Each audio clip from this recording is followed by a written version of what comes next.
Public meeting of the City Commission of the City of Brownsville.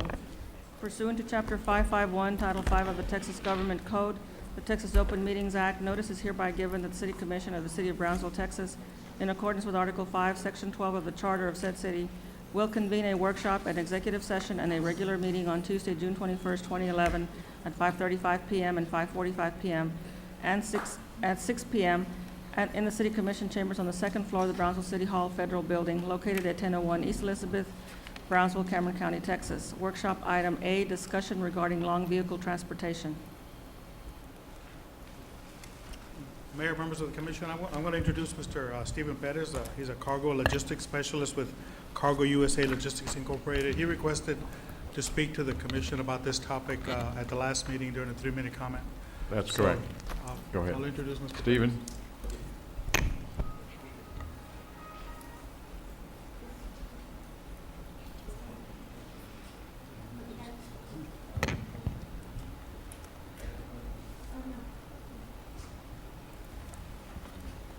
Good afternoon, Mayor, Commissioners. My name's Steve. I'm a cargo logistics specialist. I've been doing this for 15 years. And as if you know, last time and previous times I brought up the long combination vehicle. I'm going to go over these slides here real quick on what the long combination vehicle is. And basically bringing awareness is if we're prepared. Do we have the infrastructure? Because we believe we do. Can we attract traffic? Because our traffic patterns have been low for the last, 18 years, and it's a job generator. That's what I'm going to bring issue. First of all, have you noticed here, these are statistics that are shown here. On the green bar in the bottom, you can see it appreciate a little bit more. Our traffic patterns from Matamoros to the U.S. or to Brownsville have been flat at 800 trucks per day, so that's one issue. And if you compress all those years, which is roughly the last 15 years, you will notice that Brownsville hasn't grown that much. And with the recession, it wiped out all of our gains. On this other little graphic here, which we believe that bringing awareness to this industry, which is the trade and transportation industry, we've been able to match it together what Houston can bring over with the combination vehicles, which basically bottom line says containers. That's what we're trying to bring to Brownsville. This is a little map that we found on the web that Houston shows where they're planning to do a lot of investment. But I wanted to bring up some other entities that also point our way. This is not just about homegrown business, this is also global business pointing our way. If you notice, the I-69 people do show us on the map. Here's another map from the I-69 committee, again showing us on the map. And all of this has to do with container combinations coming in from China, that another position could be some of the port connections. Here's another map, and I don't know if you're aware with the Texas Superport people, but they again puts us on the map. Here's another picture of that, and here's what basically they're trying to do.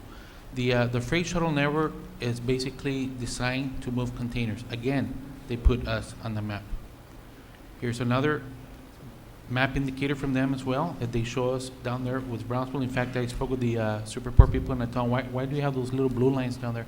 Well, we envision picking up containers from Mexico, Reynosa, and bringing it through Brownsville and taking it back up to Houston. Again, Houston is our connectivity here, and that's one of the reasons why we are pushing also for Highway 69.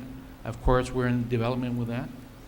And this is another picture showing where basically the population, or basically these are all the Walmarts in the U.S., but indicating where we can push our traffic patterns. We need to be a magnet, and one way to be a magnet is to basically market, and what key do we have? Well, it's a long combination vehicle, and I'll show you why in the next few slides. And I'm jumping a few slides because I only have, obviously, 10 minutes, and I want to leave a few minutes for questions and answers. But bottom line, on this indicator from Armstrong and Associates, the logistics fields grows 14.5% every year. Doesn't matter what city you choose, Houston, Miami, doesn't matter. We're just the only city that doesn't do that. And that's what I wanted to bring awareness to that. Because bringing in those long combination vehicles and container services and other projects that are on our way that are pointing to Brownsville and Matamoros, this is what can happen to our job market. And if you notice here, in the year 2000, and I don't know if I can point here with a little laser here, train and transportation used to be the #1 industry in Brownsville. We have lost that leadership. However, if the traffic patterns would have been at 5%, or even at 10%, or even at 15%, there's no way that the educational and health services industry would have caught up. So if we focus more attention to the trade and transportation, which is the true leaders of job market and not manufacturing. I love manufacturing if I'm in Matamoros, but here in Brownsville, we have to focus on the biggest industry, which is trade and transportation. We do have a key, which is the heavyweight corridor, and that's how we can bring the long combination vehicles. These long combination vehicles are already in legislation process in Texas, and there are also legislation in the United States. Now, I understand this law might pass 2014, 2018, but can we not be ready for that infrastructure? Because if we do, we can bring a lot of containers and services through our city. Even Pro Mexico here, showing a slide to the Port of Houston, shows us on the map. So if you notice all the little slides that we can, this is possible, even when things like this happened last year, that we were told we couldn't do container services through the B&M Bridge. Well, that's evidence that it happened. This happened in July 2010 because of the hurricane. So bottom line, we do have to be aware of competition as well. Wanted to bring awareness to competitor #1 here. Corpus Christi and Laredo are in the studies right now to build a truck-only long combination vehicle toll. And we can do that quicker over here through the heavyweight infrastructure that we already have. It's what basically can bring traffic. And I don't know if I have a few minutes for questions and answers on the long combination vehicles. Basically, it's awareness that the trade and transportation is it's a job generator, and we believe so. Does anyone have any questions, Stephen? Okay. Okay. Thank you so much for being here, and we'll be back in contact with you. Thank you, Charlie. Next item would be Executive session, item A, discussion with legal counsel pursuant to section 551.071 of the Texas Government Code regarding pending litigation. Mayor, I'd move that we go into executive session. Second. all those in favor say aye. Aye.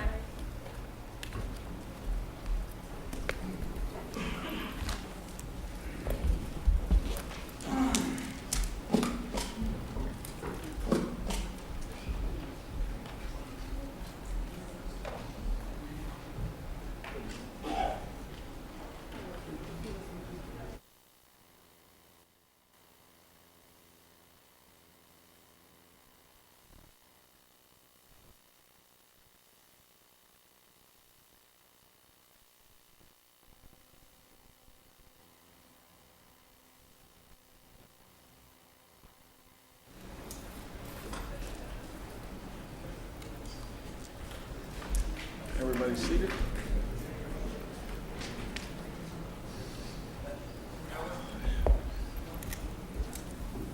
Okay, so shall we go? Pledge of allegiance. Pledge of Allegiance.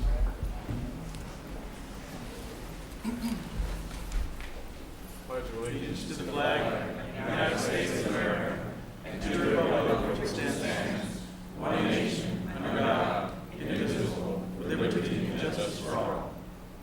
Honor the Texas flag. I pledge allegiance to thee, Texas, one state under God, one indivisible. Right. Let us pray. Father God, we thank you for this city that we're blessed to live in.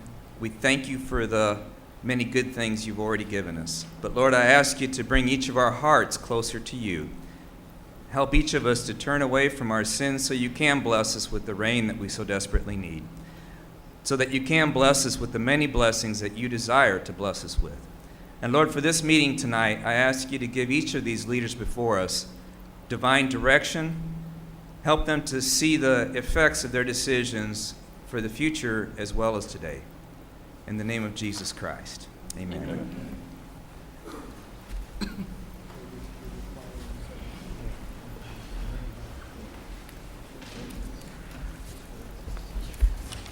Action on item discussed in executive session. Item A, Action on executive session item as advised by legal counsel in executive session. Is that you, Mark? I make a motion to approve the advice of legal. Second. All those in favor say aye. Aye. All those opposed? Motion carries. Okay, mayor's report? Yeah, just to kind of give you an idea of what has happened since we've been sworn in, we have had the opportunity and to meet with most of the directors of all the city departments and have had some really good meetings. We have met with also a lot of the PR. We have met with the HEB person who is the Vice President for Partners Relations and Government Affairs. We've met with the American Consulate. We've met with the Mexican Consulate. And I think today Melissa met with, and I met with some of the representatives of Aeromexico. And what they're proposing is an airline service from Brownsville to Monterrey for a limited period of time, subject to FAA approval, which they feel like they're going to be able to get. They're trying to start this service approximately July the 15th, if my recollection serves me correctly. Try to run it for 6 to 7 or 8 weeks, see how it pans out with no subsidies from the city. They were very cordial. They were looking forward to this particular event. The Brownsville Economic Development Council, with their marketing director, was also involved. So we're kind of looking forward to see how this effort plays out. So if all of you who have any interest in doing business in that respect, we urge you to promote the Brownsville-Monterey connection, not only for tourists and vacations during this particular summer, but also, as some of you might have been out there at the industrial park, we have two of the lots have been sold to Monterrey business people, Ricardo and Joaquin, who are bringing a spice industry to Brownsville. And so those are economic development things that we all need to explore and kind of look around and be ambassadors for Brownsville to see how we can. One of the things that for some of you who are in the economic field is that we're not only having to look, we have the blessing of being here on the border, so we not only should we look to investment from the within the United States, but also look at foreign investment, and Mexico happens to be really close with all the situations and the behavior that they have going down there. We should try to encourage people to bring their businesses to Brownsville during this period of time, and then make it a permanent situation. So that basically gives me, I mean, again, there's a lot more, and I'd be happy to talk to other people with regards to the different entities that I've been talking to. But right now, basically, I talked to Mayor Julian Castro on Friday with regards to the restoration of the downtown, and did a tour with him with regards to how they had some of the incentives and some of the other things that are attendant there too. But basically, we're using this time to get really acquainted and oriented with the different projects that we talked about during the campaign as to things that are of great priority and are of great interest to Brownsville. That plus, this is also, I asked the mayor in San Antonio, because everybody's now doing the budgets, and so what they do during the month of July, Charlie, is that they cancel all the city commission meetings in July, so that they can have their workshops with their council, and then sort of come back out in August and try to start the whole process all over again. So a lot of interesting concepts, and I think that that it's going to be an interesting challenge for all of us, but we certainly need the help of everybody in this community.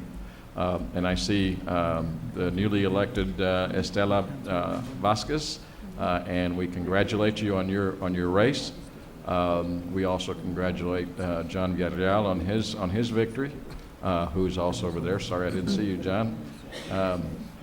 But, and so when you guys get on, we'll be, boys, we'll be outnumbered. So it should be fun. But then again, I also wanted to thank Mr. Zavaleta, Dr. Zavaleta, for his running, as well as Mr. Lopez. Again, I think it's important that we understand that even though these things are low turnouts, that we have to start a process by which we can interest people in the city government so that they can be responsive to what it is. And in that regard, you know, we are trying to standardize some of these processes. I know some of you out there, sitting out there, have talked either to us or to other commissioners with regards to appointments on different committees, and basically the idea that we're having is to try to standardize that and try to include more people in that process so that people who are interested in trying to figure out where they want to develop their interest and where their interests lie, we can have a bigger pool of people to call from, and also go through an application process and go through a standard operating so that we as a commission will operate as a unit and not so much individually, so that we can kind of understand what the needs of the city are and adapt to them. So with that being said, that basically concludes my report, Mr. Secretary. Commissioner Rose Gowan, wellness report. What I'd like to remind people is that there are new bicycle signs and markings going in thanks to the efforts of traffic. Robert Esparza, are you here today? Thank you very much, as well as 4B. And we plan to expound on that, or rather build on that as time goes on. It's summer. There is a mobile recreation unit going around town. The schedule is on the website. Please let your engage your kids in taking part as it moves around town, and enjoy our parks. Commissioner Ricardo Longoria. Thank you, sir. I have a meeting scheduled with PUB for updates on La Villita and East Avenue later on this week. So for the residents of District 1, we will be getting answers to all the questions that you have on the construction that's going on with the infrastructure on East Avenue and La Villita. I want to thank Public Works for their work on Delta, and they will begin construction, I think, on Impala and surrounding streets within the next week. One of the biggest concerns and one of the biggest calls that I've been getting also, as most elected officials have been doing, is we want a speed hump on our street. We had about less than a year ago a waiting list of about 400 people wanting speed humps on their streets. Just to let you know, speed humps cost the city of Brownsville about an average of about $2,500 to install on any given street. I'm not going to speak for any other district commissioner or for any other commissioner at large or mayor, but what I've been advising the citizens in District 1 is that I really do not pursue speed humps when it comes to the installation when streets get done. But what I have asked is I have asked the help of our chief of police and our police department. If people are always saying we want more public security, we want more public safety, well, the message we want to give out is please have your insurance ready. Please be wearing your safety belts. Please be doing, police officers are not out there on a quota. They're not out there to meet a certain amount of tickets per day. But we will be asking, within reason, our police department to go out there and patrol. I'm alerting the citizens of District 1 that I will be in a meeting with my police chief asking that we have more citations being issued, because the number one thing, I get an average of about 5 to 7 calls a day, and they're saying, we want a speed hump. Well, we, in my personal residence, we've had a speed hump there for about 12 years already, and that thing doesn't serve as a deterrent for speed. So what I'm asking the people is that if you're asking your city for your streets to be safe, for your community to be safe, we ask everybody to please, please watch your speed limits, because police officers will be out there enforcing the law. Please have your insurances and your safety belts ready and secured. 6 streets this past week were hit with code inspections, and they're going to continue. One of the major problems in this city is that people always complain that we're very dirty. We have a very dirty city. Well, crews couldn't get into some alleys. They haven't been able to get into some homes because of things that are not supposed to be laid out for brush. I'll give you a perfect example. There was a complaint from a lady in our neighborhood. We went over. She says, they didn't pick up my trash. They didn't pick up my brush. Well, she had construction material combined within the brush. They're not going to pick it up because when BFI goes to our landfill to leave the brush, there's a strictly a brush area. So if you have trash, an old mattress, a sofa, any kind of construction material, it will not be picked up by BFI because it's in violation. So therefore, our code enforcement is going out. They're not being sent by the city commission. They're not being sent by anybody. They're out there enforcing and doing their job. They need to go out there. We need to have a clean community so that we can have, right now we're about to get into hurricane season. And, that's the number one thing. Every year I head out during hurricane season with a truck from Public Works, and we go out and pick up brush in certain areas, key areas where our gutters are, anything that's going to be leading to the drains. And as soon as we pick up, we're in a hurricane watch. People are knocking down their branches and throwing them out. That's not the time to be able to cut them out. Cut them out when your schedules are out. Please cut your brush and get it done so that we can pick it up in time. Right now during hurricane season is really not the time to be doing it, so we need to get into the habit. If anybody does any kind of minor construction at their homes, please understand that needs to be taken to the landfill. Take it with your PUB receipt, pay the minor fee that you have to pay, and please get it in the proper place because city crews, in essence, will not be going out to pick up any kind of construction material. And that concludes my report. Thank you. Thank you, Commissioner. Presentations, right, Estella's next? Commissioner Camarillo has a report. You're I'm not gonna sorry. have it? All right, That thank you. wasn't on my agenda. Go ahead. Consent presentations, Workforce Solutions, Cameron Workforce 2011.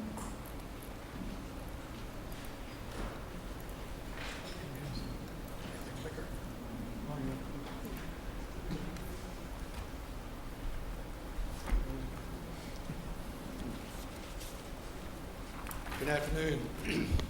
Good afternoon, new mayor, new commissioners.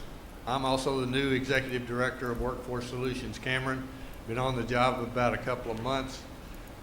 Met with the mayor and the county judge the other day and asked that I be able to come to the commission meeting and orient the commission on Workforce Solutions, Cameron, and what we do and how we can work as a partner with the city in the development of workforce. I know that you're interested in economic development. If you're interested in economic development, then that means you have a high-quality workforce, and that's what we're in business to do. So with your pleasure and on behalf of the Board of Directors of Workforce Solutions, Cameron, I'm going to give you a brief outline of what we do. We are the old Texas Employment Commission that was abandoned in 1995. And the state decided to push the money down to the local level to do the workforce development. Our money comes from 3 federal sources: Health and Human Services, Labor, and Agriculture. Comes down to the state Texas Workforce Commission. It's pushed down to 28 separate workforce boards in the state. And then we get the federal allotment that TWC gives us. We contract with a subcontractor to run a one-stop shop centers, which I'll explain what they do in a minute. We have a separate contractor who does child care management, and then we subcontract to the colleges and universities for specific training and so forth. The Cameron County Workforce Development Board is my boss. That board is made up of 25 directors, 18 of which are appointed by the county judge, 7 by the mayor of Brownsville because its population is over 100,000. And their duty naturally is strategic planning, oversight, accountability, and evaluation, just like any board of directors. My staff is a staff of 22, and our main function is administration and monitoring of the contractors to make sure that they meet their performance measures. We're currently located down the street on Levy Street. We've been advised by TWC that our building is no longer safe, and so we're moving to our facility, our one-stop shop at Old Alice Road. Probably be there by September. Here's our funding streams. We get WIA money from adult, dislocated, and youth.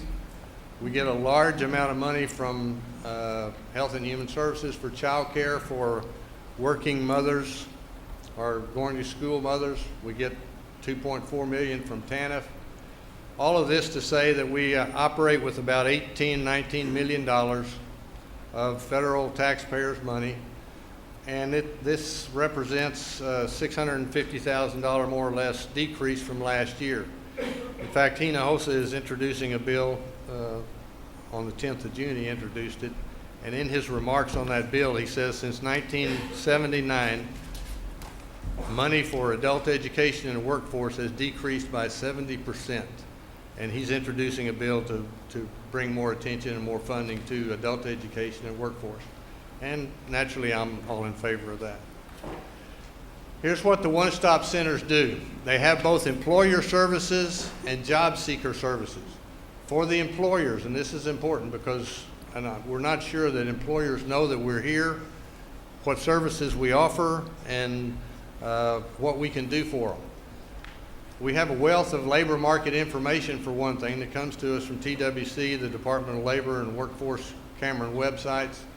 We recruit job candidates for any business who's looking for workers. We screen them, test them, refer them to the jobs. We run job fairs. We do job matching through a computerized Work in Texas system. The employer puts in his qualifications for a job. The job seekers put in their qualities, and the system matches them up, hopefully in a lot quicker way than pure manpower could do it. We also do a lot of economic development work, which means targeted training for any businesses that might be moving into the area or businesses that are expanding. We administer skills development grants from Texas Workforce Commission. There are several skills development for small business incentives that you might like to know about. We also have Texas Back to Work program, which pays businessmen to hire unemployed workers. Those same hirings might generate a work opportunity tax credit for the business. So there are a lot of incentives out there that if you'll contact our offices, our one-stop centers, I think you'd be surprised at how we can help business do a better job of what they do. We also have Rapid Response Unit, who, when we get notice of a company closing, we go out there before the company closes, do all of the paperwork with the individuals so that by the time they are actually laid off, we might already have them another job.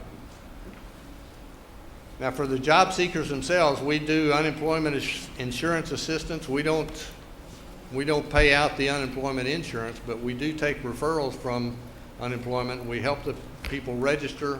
We give them job referrals, and we monitor the fact that, they're supposed to go out and look for work as they're drawing unemployment insurance. We are the monitoring arm.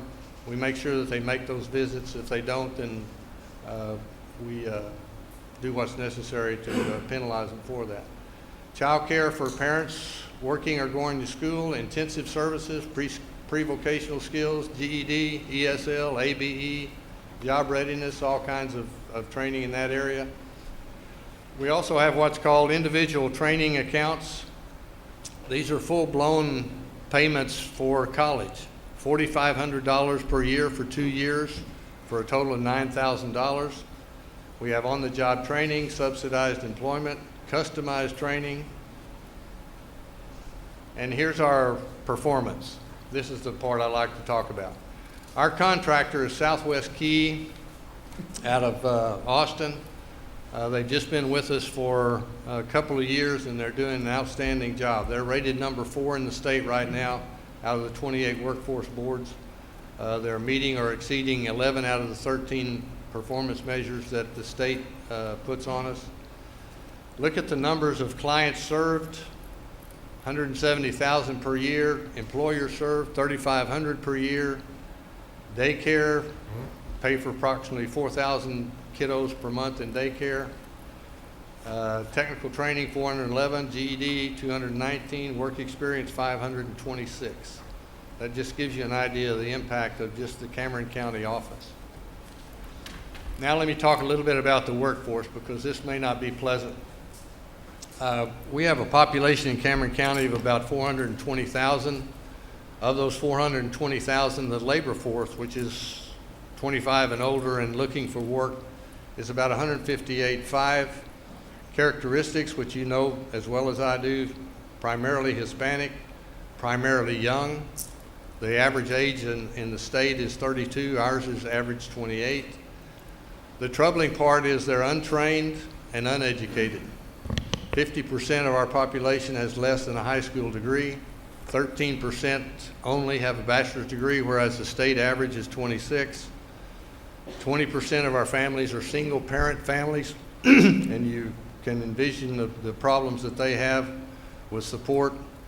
And all of the readings will tell you that the quality of the workforce is determined by the income level of its workforce. The better the income level, the more people are confident in their work, and they all have a higher quality of life. We have half of our families below 30,000, which means by most standards, depending on how many are in the family, they're probably at the poverty level. And as far as economic development goes, it's the chicken and the egg theory. You say it's difficult to bring a new business into the community because you don't have a trained workforce for that type business. But you won't have a trained workforce for that type business unless the individuals in training see that there's a carrot out there for them. So which comes first? The business comes first, or the workforce is developed first and then the business comes to it? That's a dilemma, and it's hard to solve. These are our workforce initiatives. Naturally, we need to improve the quality of our workforce, or we'll never attract industry into the valley and keep the ones that we have working well. We need to improve our services to business and industry. We need to support quality child care in the valley. I will tell you this, in my generation, they used to tell us that, and that's several generations ago, that if you didn't touch a child and get him on an educational track by the time he was in the 8th grade, that he was probably going to be in trouble if he had no educational goal by the 8th grade. Now they're telling us that if a child doesn't have a good pre-kinder experience, he's probably in trouble for the rest of his life. So we're concentrating on child care, quality of child care, trying to get our child care facilities to be stars and deliver high quality care, because it is important to the future of the kiddos. We're intent on improving opportunities for foster youth and veterans. We're going to continue to work with the Small Cities Coalition.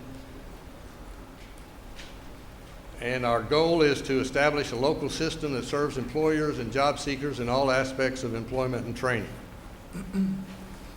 Any questions? Go ahead, Commissioner. I was particularly interested in your youth initiatives.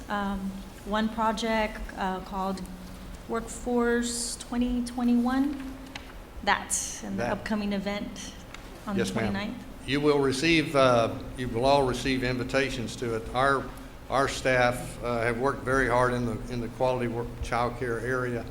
We're trying to bring together all of the stakeholders, the county judge, anybody who can help us build a system of quality child care. So this is just an event that one of the events that we hold in that area. Any other questions? I have one question. Yes, Do ma'am. you have any numbers on the number of, you spoke about the poverty levels and all of that. Do you have any numbers on the disability, the percentage or numbers of people that are disabled in our community? No, ma'am, I'm sorry, I don't. But within my staff of 22, we have what's called a disability navigator. We have one person whose job it is to work with disability programs, and she sits in on all of our operations to make sure that we never leave out the disabled workers. She does a good job. Maria Rousset. Thank you. Anyone else? I just want to make a comment. I want to congratulate you on everything you've been doing, Pat. I've been to several of the Southwest facilities and sat in a couple of the sessions while pertaining to education and the child care. And I got to tell you that your staff is doing a really, really good job, especially when it comes, I visited three certain daycares that are serviced by it. My daughter attends Incarnate Word Academy, and her teacher assists or goes to your training sessions. Good. And I can tell you from a child about to go into the first grade that through the different lectures and the different conferences that you all have been going on, these teachers are really, really getting a good base and a good foundation for what these children need. So on behalf of, I'm sure on behalf of all of us, thank you for everything that you're doing for our community. Appreciate that. Thank you very Pat, much. Pat, just so you know, I think I was up in Washington a couple of weeks ago, and when you're talking about pre-K, you got to, as opposed to the 8th grade, there's an initiative out there now called From Cradle to Career. Yeah, yeah. So, I mean, it's already starting from the cradle to career. So I appreciate all your efforts, and had a great meeting with you this past week. Thank you. Thank you very much. Thank you. Item 4, consent agenda items. Right. I think we have items A and B, the first one being the approval of the minutes, and the second one be the authorization of the following individuals to incur travel expense, which before we entertain a motion, Charlie, I would like to see that within the next 30 days to give us a report to the commission with regards to those incentives from American and Continental that allow the city, if you're going to travel on city travel expense, to get the one pass or those give you credit for flying, so that therefore we can accumulate our mileage and therefore increase our ability to travel with less money. And perhaps maybe when we go through the budget, we try to figure out how we can get that accomplished, okay? Yes, sir. We'll do that. Okay. I will entertain a motion for items A and B. So moved. Second. Everybody in favor, say aye. Aye. All those opposed, nay. Pass. Item 5, consideration and action to appoint one member to the Brownsville Community Improvement Corporation Board.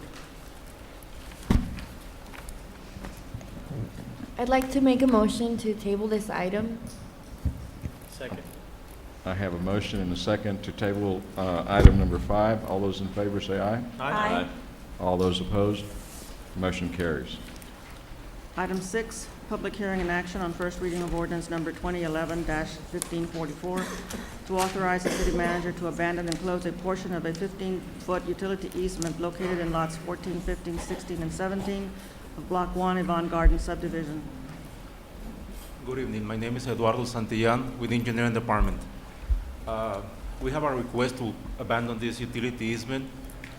By abandoning the easement, we would allow the property owner to build his house, that we cannot do it at this time. No utilities, so we recommend approval. Do I entertain a motion? Public hearing. Oh. Move to close public hearing. Close. Second. You need to open it up for the people. Public hearing will be open first, okay?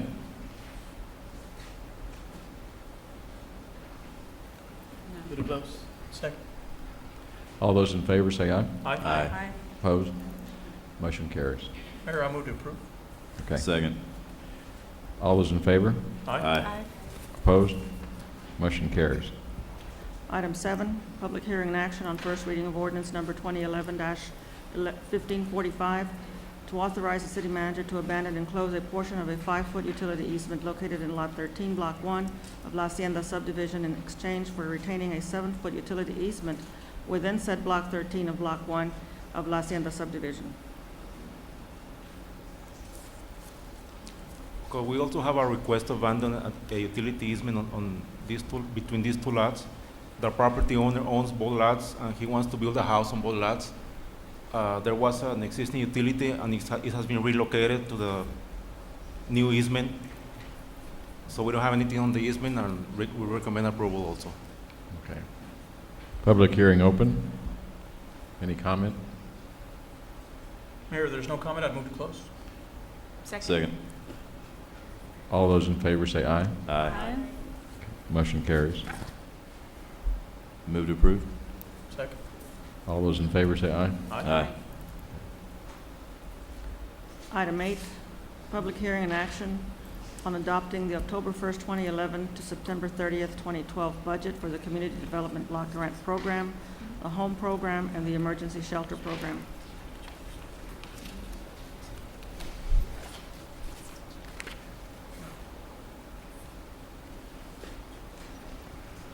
Good evening.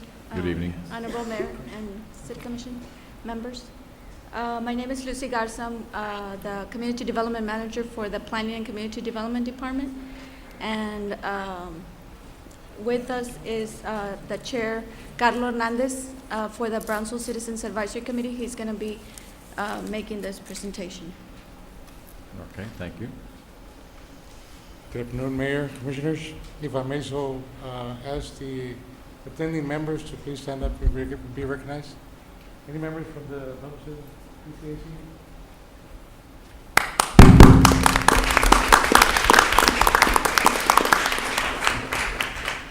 I just want to add that they met several evenings, countless hours, and about, 3 hours a night, and we had about 7 meetings, so they had over 21 hours doing this budget.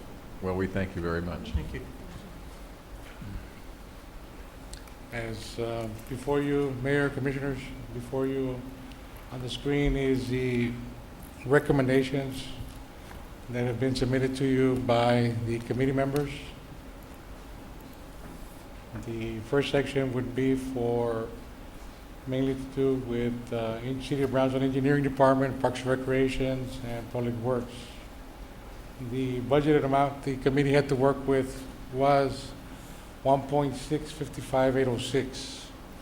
That was the total amount that we were given to work with to distribute amongst the applicants for that particular part of the budget of the applications. The next section that you see before you, the committee was given 1.905806 to distribute amongst the applicants, and as you see before you, that was distributed to the applicants for that particular area. On the next section, for public services and social services, we were given a total of, was right here, can you scroll up on the page a bit more? No. Yeah, 444,878.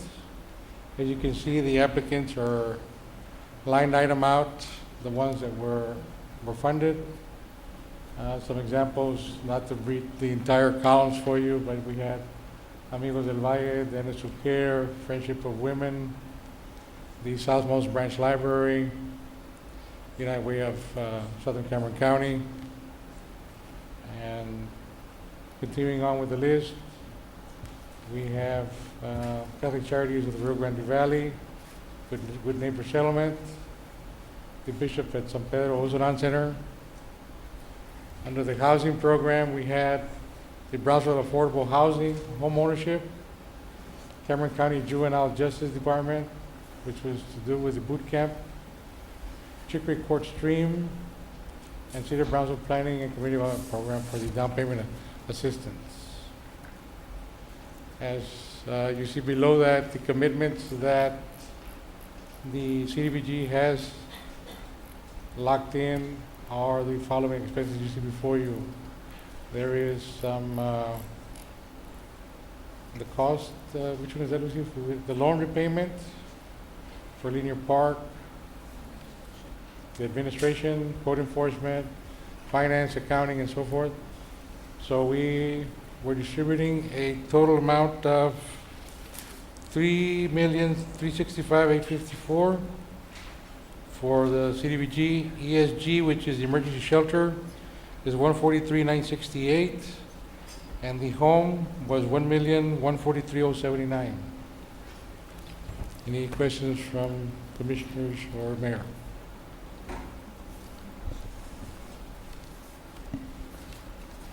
The funding for the emergency shelters, is that going to go through, or is that going to be set aside for this go-round? The emergency shelter, there is a section which you may be confusing, Commissioner Triani, is we have it under ESG, emergency shelter, which would be the Good Neighbor Settlement House. the No, but what Ozone- I'm talking about are the shelters that we applied for the state of Texas, and those were, I believe, a series of 6 shelters, and there were funds that were going to be allocated for that purpose. That has been set aside. We'll proceed with the current budget, and we'll come back and finalize that project at a later time. Can you give us a little information about what's happened with that funding? Because I believe that Jeff Johnson had spent a lot of time working with the state of Texas regarding funding, and it was an 80-20 project where they would construct dome hurricane shelters in South Texas, and the state of Texas was very anxious that Brownsville specifically and Cameron County have access to these shelters. Correct? That's correct. Well, what information do you need? Well, if you can inform the public as to what the funds were, what steps were taken to procure that, and whether or not we can allocate, obviously we can allocate, but what monies were set aside for that. I think you talked about 3 shelters that would have been available. The proposal was submitted to the committee for 3 shelters, and I believe. I believe it's Mr. Johnson's standing right behind you. And he can address that issue. It's an 80-20 match. But Thank you. Let me ask Mr. Johnson to. If I could, Commissioner, as I understand it, and as you may have heard, there was a proposal that was submitted on behalf of the city for these FEMA shelters. This is it's called the Texas Safe Shelter Initiative. It is a Texas Gulf Coast project that's a cooperation between FEMA and the state of Texas to try to get funding in place for coastal communities to build dome structures that would be used as hurricane tornado shelters for the residents here along the valley. A proposal was submitted for multiple shelters for CDBG. As I understand it, and a lot of this information has come very quickly over the last couple of days, as I understand it, a question was posed to the CDBG board in terms of the actual eligibility of the shelter project for CDBG funding. A question was raised as to whether or not it was eligible. We have followed up with the state of Texas today and have been assured by the state of Texas that in fact they are eligible. However, this is federal HUD money, it's not state of Texas money that we're looking to use as a local match. As a result of that, the recommendation that you see before you today is to utilize the funds in essence for streets and several other projects that you've seen there, because we're waiting to get written confirmation from HUD that in fact the projects are eligible. If and when we find out that that's in fact the case, then we will go back to the CDBG board, ask them to potentially review their itemization, and then bring that back to this commission for potential changes to what you see here today. Well, I guess my concern is if we're going to adopt this, you're allocating $1 million towards, what, about 8 streets? Yes, 1.8. Okay. About 20 streets. Well, I think when we talked earlier, I was told it was about 8 streets. So that's now been stretched out over 20? Okay. But my concern is that the shelters would be a system for protection of the community, and that was something that FEMA had indicated that they were willing to support. Obviously, given the circumstance, we had, 3 hurricanes last year? This is something that we're going to see, I would think, continue as far as a threat to the local area. And now we've got this funding source, and you're telling us, well, we want to allocate those funds for streets, but at the end of the day, we're not sure if, you're telling me at one hand that you think the monies can be used for the shelters based on what the state of Texas has told you today, correct? The state of Texas has told us that in their opinion, CDBG funds can be used for the project. The issue is that the state doesn't make the final decision. HUD does. And in an attempt to do due diligence, if you will, we've asked the HUD folks to give us a written explanation of exactly whether or not it is or is not eligible. The only documentation that I've seen here in the last 24 hours from HUD is a little ambiguous and leaves the question open-ended as to whether it is or is not eligible. I think tornadoes were covered, and if you're looking Correct. at tornadoes versus hurricanes, I would think that you're kind of talking apples and oranges. Correct. Well, apples and apples, because tornadoes come in hurricanes. And Jeff, so I- obviously the local argument is that We will be utilizing these shelters for hurricanes, tornadoes, hailstorms, all of the above. Right. And if HUD specifically says they have to be used as tornado shelters, we would be more than happy to call them tornado shelters, but we'll be utilizing them for a wide variety of situations. I think So- the question that's on the floor is, are we, if we approve this, are we not having any monies allocated for those Exactly. shelters? You know, how do we accomplish that? Should we be awarded, you know, those 6 shelters? And I think I'm familiar with that program. And how much is it going to cost, and how are you going to deal with that issue?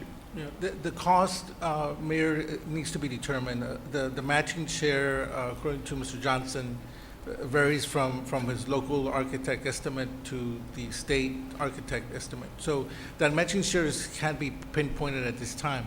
What we can do is come back to the committee and to the commission and say, let's do an amendment of the budget, which can be done. So are you, And I guess my concern is that if we've already allocated the funds and then we get the go-ahead in the future to do this project, those monies are gone, and this is a tight budget year like last year was, and I'm sure next year is going to be, and based on my understanding, there's been a decrease in CDBG funding, and now we're going to use those funds for something that, you know, 8 streets is marginal, considering that we have other funding sources for streets, and we could be using it for these shelters. Commissioner, these funds would not be available till October 1st, and with the process this current year, funds were not available till January because of continuing resolutions. So between tonight and September 30th, or October 1st, we would like the opportunity to review the project, pinpoint how much is actually needed, because right now we cannot determine as a matching share. And then at that time, once we have final numbers, final plans, come back to the commission and ask to amend the street budget or any other item that you see here, and amend that and allocate money to So- a shelter. Go ahead, Rose. Ben, so you're saying that you're not going to disperse the money because it's not there until October? That's correct. So there is plenty of time to wait for HUD to answer whether or not they can Right. be included? Right, and what we're doing is that HUD sets out a very strict timeline. We need to have the plan ready, the document, for public review for 30 days. So approving this budget will give time for staff to write up the plan and put it out for public comment. And then we have to submit it by August the 16th, which is the final drop dead date.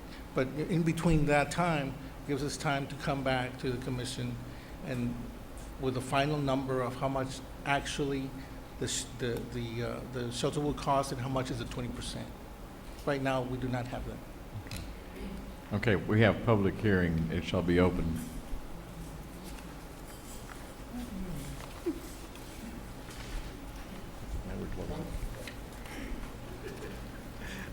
Thank you, Mayor and Commissioners. First of all, I was in this, could you please put up that, yes, thank you. How much is this going to affect, on the street improvements, you have 1,018,688, and we're going to be bringing up some bonds issues in a few minutes. How much would that affect the use of which monies? Are we going to be using both together, or are you going to be using only the bonds that we're going to use to finance the streets? This is something that I need to know, because if we're already putting $1 million out of HUD, I want to know on those bonds that are going to be issued later, are they going to be affected in a certain way? Money is both. Robert, I'll take it then. Robert, it doesn't affect the bonds. But you know, you from experience know that we construct streets in 3 different ways in the city of Brownsville. We go through Public Works, which takes from our general fund. We have the money that's allocated from CDBG that goes to Public Works, and a majority of the part goes to engineering, because streets need infrastructure work, and it all comes, that's where the money comes from. In other words, we can't take a Public Works account and go do pipes on a street and major reconstruction. It has to come from engineering. Okay, and then we have our bond money, which is distributed among also the 2 different departments, which is Public Works and engineering. So in other words, there's 3 separate ways that they go. Okay, but the monies are allocated from the 3 various accounts. They can come from CDBG, they can come from a general fund that engineering or Public Works has within their facility. Yes, I wish that the city would create a funding different funding in order to continue the street improvements. Because sometimes we always look at HUD, and I remember being in this group. I'm puzzled as to what do you mean a different funding source? That, well, do you have already, the city of Brownsville, does it have already a plan in which that you have money coming into the streets, drainage, and sidewalks constantly? Because I have not seen anything that says we have to keep giving out bonds to fix the streets and sidewalks. I look at the sidewalks, we're looking at $500,000 up there. And a lot of people are always asking for sidewalks, and they don't get it. So we need to be looking at, give us the information. Where is those sidewalks coming? The requests are enormous, and you know that, Mr. Longoria. Are great Sidewalks- in your area too, I understand that. What ends up happening here, Robert, is what happening, for the last 2 or 3 years. We went from, and I'll tell you this from experience when we were building the sports park. We had a certain amount allocated, and then all of a sudden the gasoline explosion happened. And then all of a sudden the prices on cement, on barb, on caliche, everything went up, asphalt especially. So where in the past you would be able to construct a street for X amount of dollars, you want to add about another 30 or 40% right now at today's prices on street construction. That's why we have the different discrepancies or the different prices when it comes to the I understand, construction. but Public Work can use what's in-house, in which we save a lot of money, and we can expand the amount. Trust me, Yes, sir. I think we push Public Works more than we have to sometimes when it comes to street repair and construction. Could you go up a little bit on that? I'd like to look at the telescope deal. Telescope. Yeah, I don't think we need the telescope, because you as commissioners and mayor can change this. Now, $50,000 for a telescope system, I already have it gone to the sunshine heaven, because they dedicate something that a lot of public don't know what they're doing. Terminal ill people. And if you don't understand that, Ronald McDonald House, I think McDonald's is doing a very good job as far as collecting money. That should never been up there. United Way of South Cameron, volunteer income tax assistance, $25,000. Now, the word gets me wrong here. It says volunteer, but they need $25,000. They are also go out into the general public, whole Cameron County, and ask for money. And they have a budget too. But we're going to support that. That's another thing I do not understand. Giving them $25,000. I don't think they need it. They have their own budgets. There's something else here. Brownsville affordable home ownership. Okay, in the Galaxia area, several people, and because of the economy, they cannot apply for this kind of money to help fix their houses because they told me their credit is bad. I mean, in the southmost area, don't tell me. A lot of people are asking too. My house needs repairs. I can't afford it. I'm too old. I have no job. Too many kids. The extended family is there. But the guidelines is hurting it a lot. And we are overdoing it. Like I said, I built my own little house for $27,000, brand new. And I can compare it to anybody who builds a $70,000 house. Okay. But it needs to be done. I think they did a good job because I used to belong there. And I think you know, sir. Alice Wilson was the one that gave me the whip, and she whipped me real good and taught me. And I feel so bad that she passed away as commissioner. But she did tell me, it seems like this is already pre-planned a long time ago. And that's what I'm saying. But if you commissioners and mayor can look at this, because you still have time, and you still have time, and you still have time to look at this. And you can still change it if you want to. Thank you. Thank you.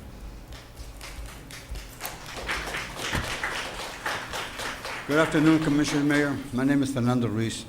I'm a concerned citizen. You know, the first thing a person does when he's given the responsibility of a new store or whatever is to take inventory. You take inventory to make sure exactly what you're going to be responsible for. And this is what I'm here to inform the new mayor and the commissioners, that you have to take inventory and say, you know, where were they before, where are we now? Why are we here? Why are we sitting in this position now? What does the constituency think? We have to look at all the angles because, for example, one day I went to the oversight committee, which I recommended to the school district of $135 million, and we have the gentleman in charge of the foreman there of construction, Mr. X, and he's dashing out millions and millions and millions and millions of dollars. And there was about 20 people in that committee. Not one had a pencil, a calculator, or a piece of paper. Then what is their business there? They're there to be accountable to us. This is why you're here now. And we have to ask that of you. We ask for accountability, transparency in some of the issues. I'm familiar with some of the issues concerning the planning and zoning, that sometimes they do whatever they want to. I can go back and say, look, they did this and this and this. But you see, when the commission does not listen to me, well, I'm out of business, because the people want to know what's going on. And I take the trouble of going investigating and bringing a report that I have really worked at, so that the people of this community can be informed. But they cannot be informed because the television here for the public forum is censored. It's edited. This is in violation of our constitutional rights, and not only of the speaker, but of the people that are out there listening, that cannot afford to come to the meeting because they just got off work, they have to feed their children, they have to do other things, but they want to be listening to what's going on in the community. This is how they participate. But we have been cut off. Now it's in your hands, because you know what? We need to clean house.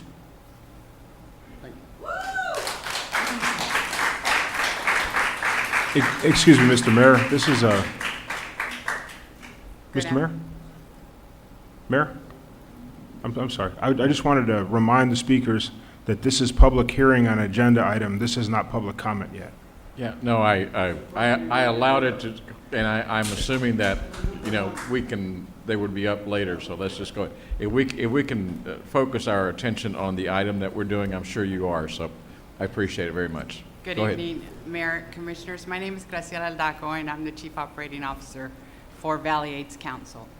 And we're here to ask you to reconsider our application for funds. We're the ones that are currently doing the counseling for the kids from the high schools. And our application was not heard by the committee. The issues were that we were not timely and that we had some issues. That could very well be, but I do want you to know that I have, up until December, I was part of the Community Development Department, and we do know how to do the reporting. So I'm not real sure what happened, because I went through and did all the reporting again and submitted them. We did get reimbursed from October to December. So, you know, I'm not real sure what happened, but we are just finished a monitoring today. There was not, from what I understood, not any findings. There were some concerns, but not findings, which is different. So there's, as far as I know, there's not any reimbursement of funds. The program that we have is currently serving 68 youth in the city of Brownsville. These are kids that have a lot of issues. We have one counselor that is totally dedicated to providing services to those kids. We also get funding from CDBG to do outreach and education for HIV/AIDS. As of October 1st to the end of May, we had over 999 contacts in the city of Brownsville. So there is a lot of people out there that are at risk, and we're providing the education and services that they provide. We didn't bring anyone with us because one of our things is that we do assure them privacy. Even if I go through our clinic and I see somebody I know, I don't speak to them because we do guarantee them their privacy. So we can't bring people to come and support what we're doing, but we can show you that we have been successful. And I think some of the commissioners are aware of our program. Last year, Valley AIDS was the only organization that stepped forward to provide this service to kids in Brownsville because there was nowhere, no one else wanted to do it. So at this time, we're asking that we be reconsidered for funding for the following year. Okay, I appreciate your comments, and you are doing wonderful work, and you don't need to bring anybody here, okay? So don't worry about that. If I may, Sure, I'm sorry. last year, I believe it was late last year, this city commission unanimously approved a resolution in support of the Valley AIDS Council Correct. and their program here. Thank you. So anyway, we'll take a look at it, and the city manager will go back. I'm sorry, I just go want to ahead. say something. You know, if we don't get funded, what we're doing is basically telling our children we're not there for them. And what we want to do is provide those services for our children, because again, one of these days, they might be sitting up there. Well, I And, you hope- know, they are our future, and what we do is we dedicate ourselves to provide these services to our children and to our community as well. And we do appreciate it, I promise you. Thank you. Thank you. Thank you.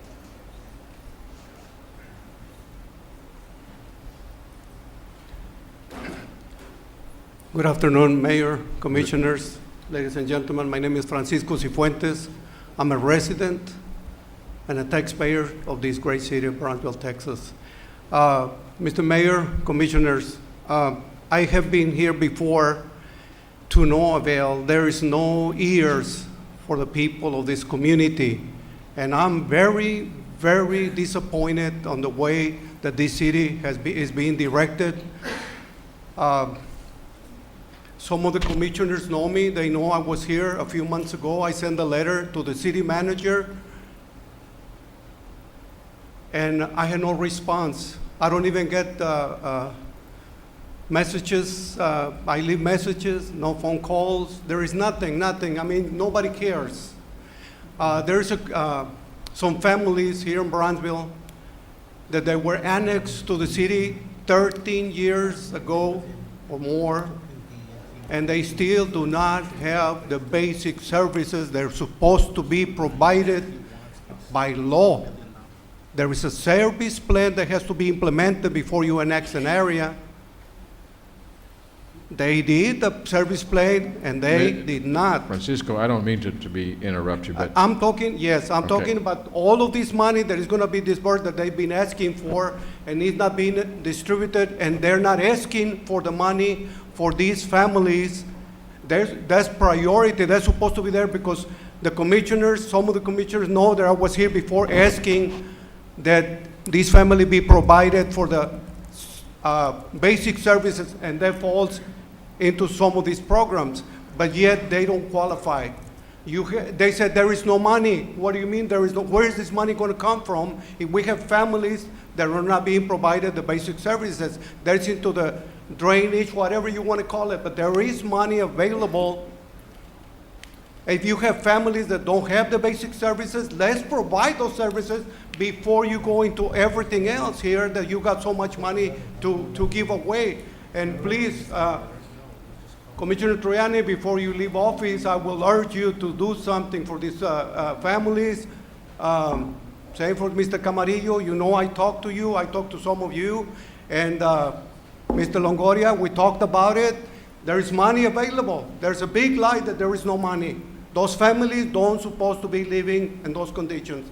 They were not in the city. We owe it to them. That should be a priority. But this administration failed to put them in there. You being lied upon, there is money available. We should put those services on those families. That should be a priority. Mr. Mayor, I ask you, please look into it, because I did not get any response last time I was here. Let's look into it. I'm going to follow up. Even if I don't get calls from administration, I want something to be done. please make sure the telephone is given to the city manager, and I promise you, I will call you back, okay? Thank you, sir.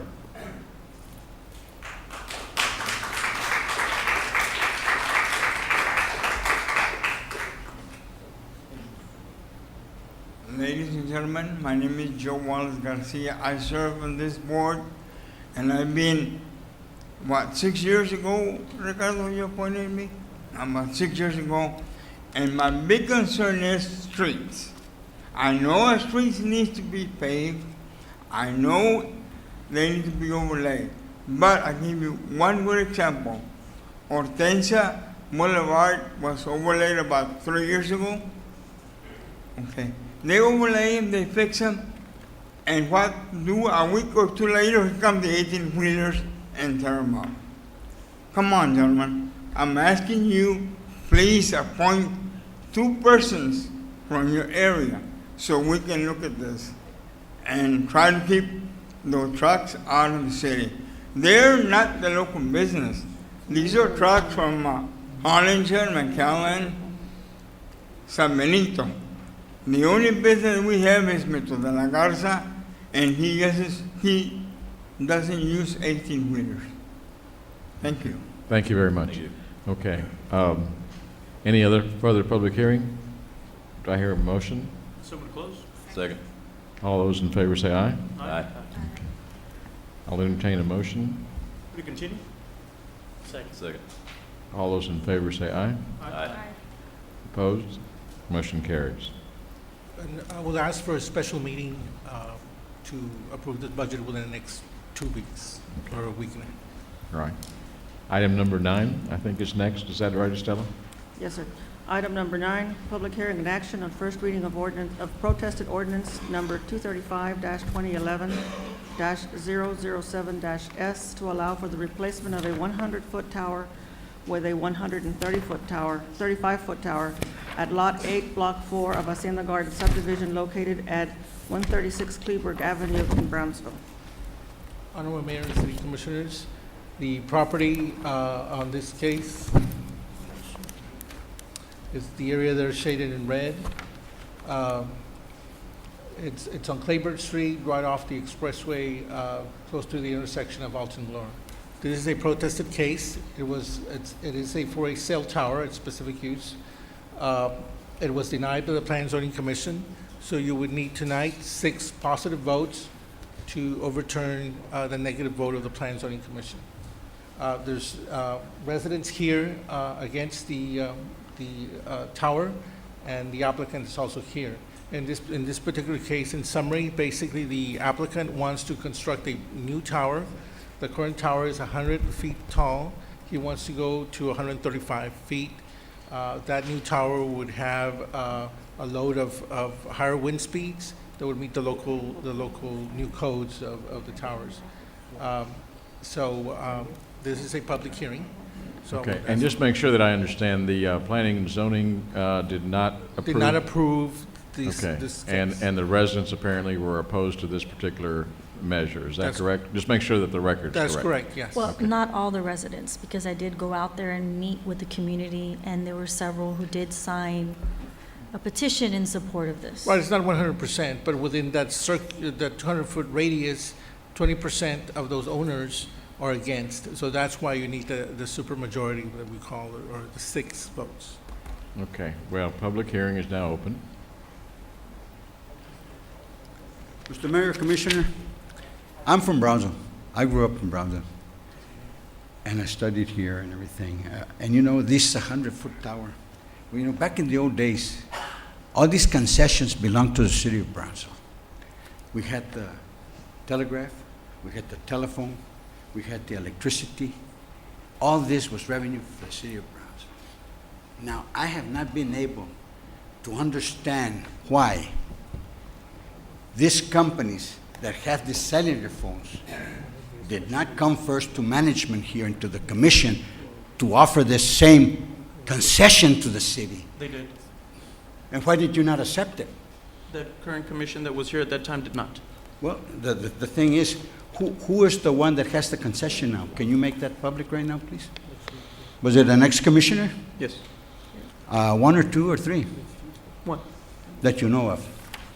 Now, I'm aware of that. But you see, this is where we don't have transparency. We need transparency because now, you see, they keep penalizing the constituency for more taxes and more taxes when there is a lot of money there that the city is not receiving from all these cellular companies. Who has the luxury of that concession, man? I would like to have it. Because let me tell you, under the Federal Aviation Administration or whatever, the wavelengths belong to us, buddy. The properties all the way up to the stratosphere. So who authorized you, the commissioner, the guys that were here before, to give this concession to one person? Now it would have been for the benefit of the community. I have no problem with that because we have had it before. But you see, there has been a lot of wrongdoings. This is why we have new people in the places as time goes by. This is why you all are here today, because you know there is no transparency, there's no truth, there is under the table management, I will allege to that. So would you please look into that matter? We will be happy to, Mr. Thank you, Reese. Thank you very much.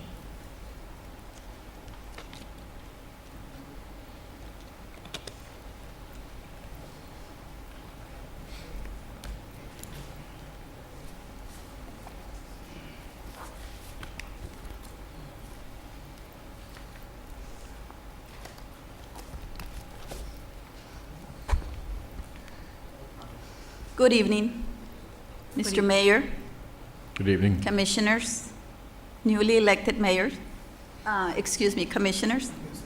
Congratulations and welcome. Thank you for giving me the opportunity to address my concern. I will hand over some citations that I have that support my concern. Okay, would you state your name for the record, if you don't mind? I'm sorry, I'm a bit nervous. My name is Oralia Lerma. Oh, thank you. Oralia Lerma. Lerma. Okay, thank you very much.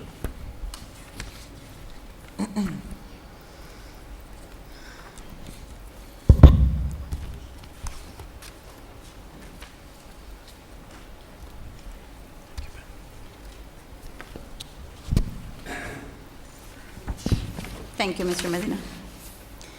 As I stated before, my name is Oralia Lerma, and I am here to protest the addition of 35 feet to the existing 100-foot cell tower that is nestled in the middle of Hacienda Garden subdivision at 126 Clayburgh Avenue. This tower is located less than 100 feet away from my mother's home and is between 100 to 300 feet away from other close neighbors of this very close-knit, humble community. I have submitted the signatures of my petition of the neighbors and residents of this neighborhood to the city secretary's office, and I also have a copy of the petition here that you can also see. Would you give that to the city secretary? We have it. You have it? Okay. Yes. I invited the members of the community, the residents that are also joining force with me in this petition to oppose the addition of the 35 additional feet to the tower, and I asked you to recognize them, and I asked them to stand.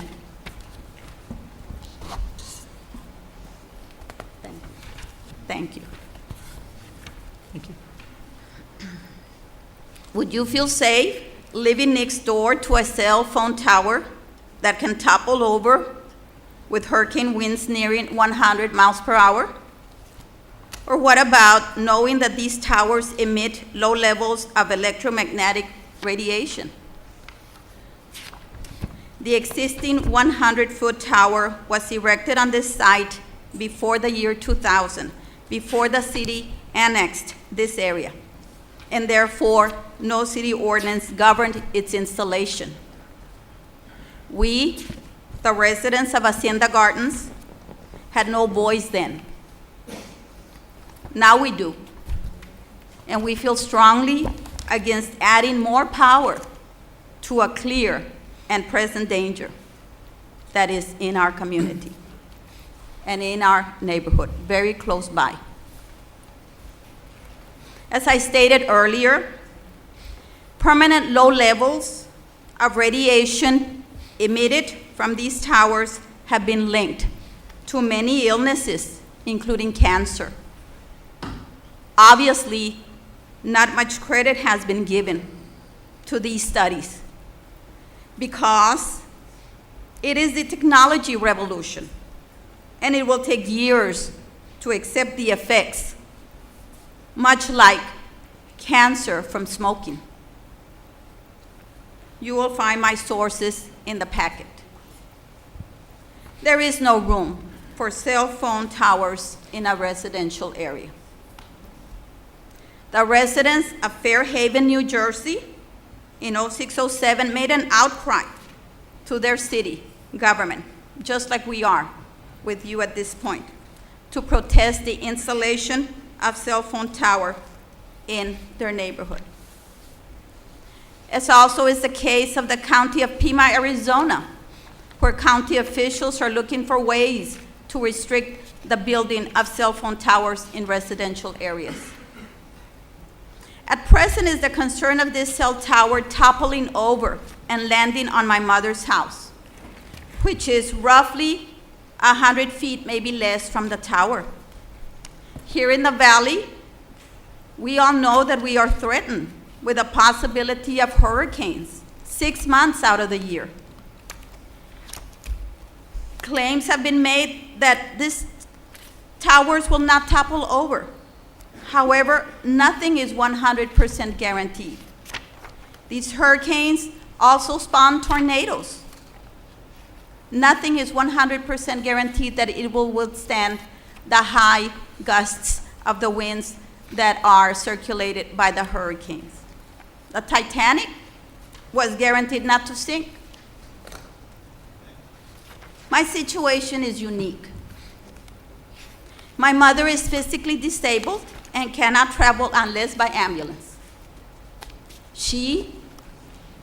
We, because I accompany her during the hurricanes, we have to ride out the storms in her wooden frame house, 100 feet or less away from this monstrous cell phone tower. These towers can and will topple.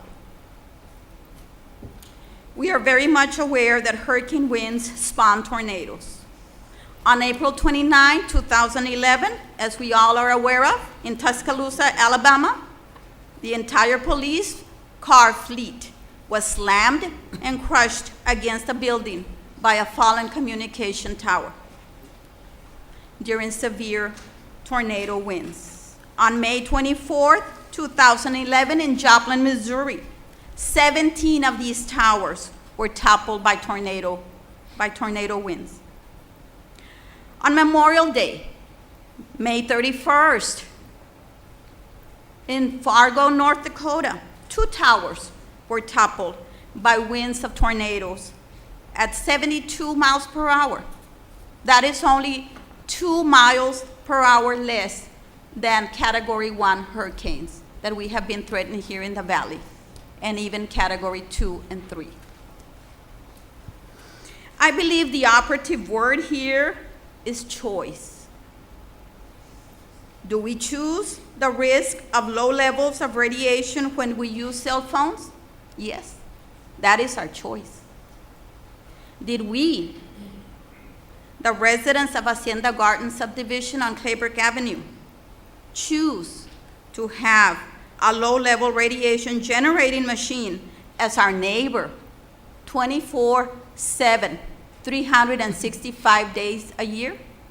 No, we did not.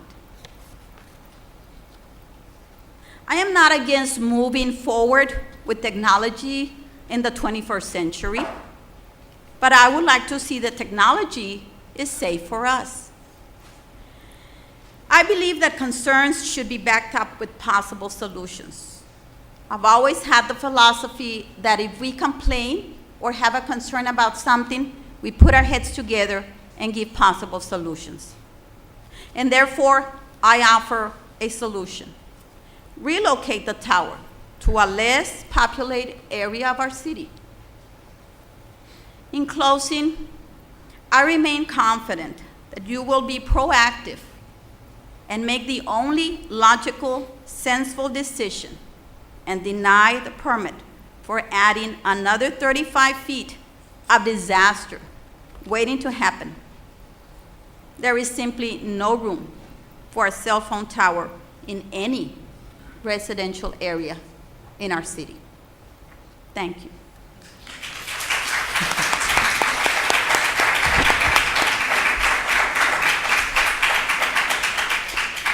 Thank you, Ms. Lerma, very much. Thank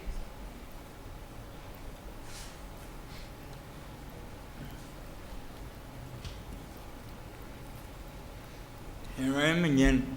Ladies and gentlemen, I sit on the Board of Adjustments, and about 4 or 5 years ago, we had the similar situation, and the city has an ordinance.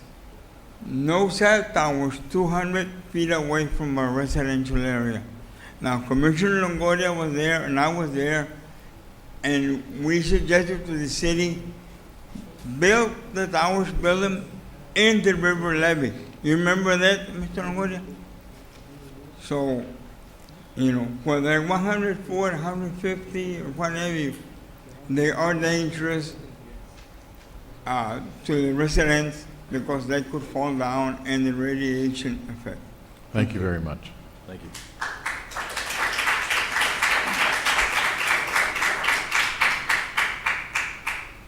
Hello, my name is Hilario Aguirre, and I approve of the tower being replaced by another one. My sister is always is bedridden by 3 massive strokes, and we approve it, like the majority of the people that signed that paper. We approve it. Thank you. Could I ask you a question? If it's not too much to pry, the reason for your support? For medical reasons, get the ambulance and all that. There's people there that operations of strokes, open heart surgery, they approved it too. So I'm just here in support of it. My Thank you sister's very also much. bedridden. Thank you very much. Roberto? Roberto Oreste. I've been in that area and I was trying to figure out where it was, and I found out. I went in there one time. If we go up a little bit more, is the sports park correct? Just a little bit more, about Yeah, a little bit more. 2 Yeah, miles, but if you go straight, it's about less than a mile. Well, and the concerns I'm hearing from the residents there, and they have very good concerns, extremely good concerns. It could be moved. I know it's grandfather, that's the other thing. It was there before, so they have to understand that the grandfather clause falls in, and then when you annex it, well, it's already there, you can't kick them out. But you can work with the company, of course, talk to them and say, well, it would be nice to take the whole thing out, just move it up 1 more mile. We have land right behind the sports park, and we could make some money too for the city. Thank you. Thank you, sir.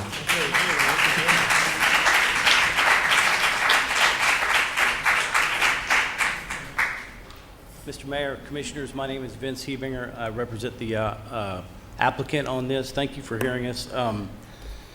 Basically, the main reason we're here is shown on the right of that screen.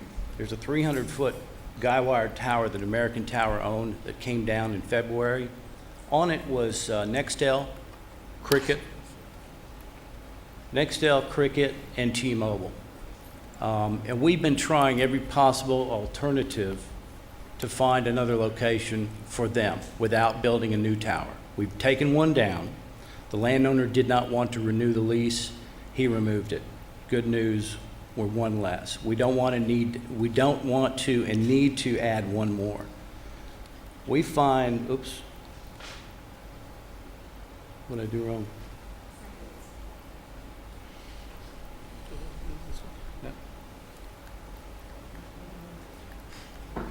We find this one less than 1,500 feet away, and that's the one that Ms. Lerma is talking about.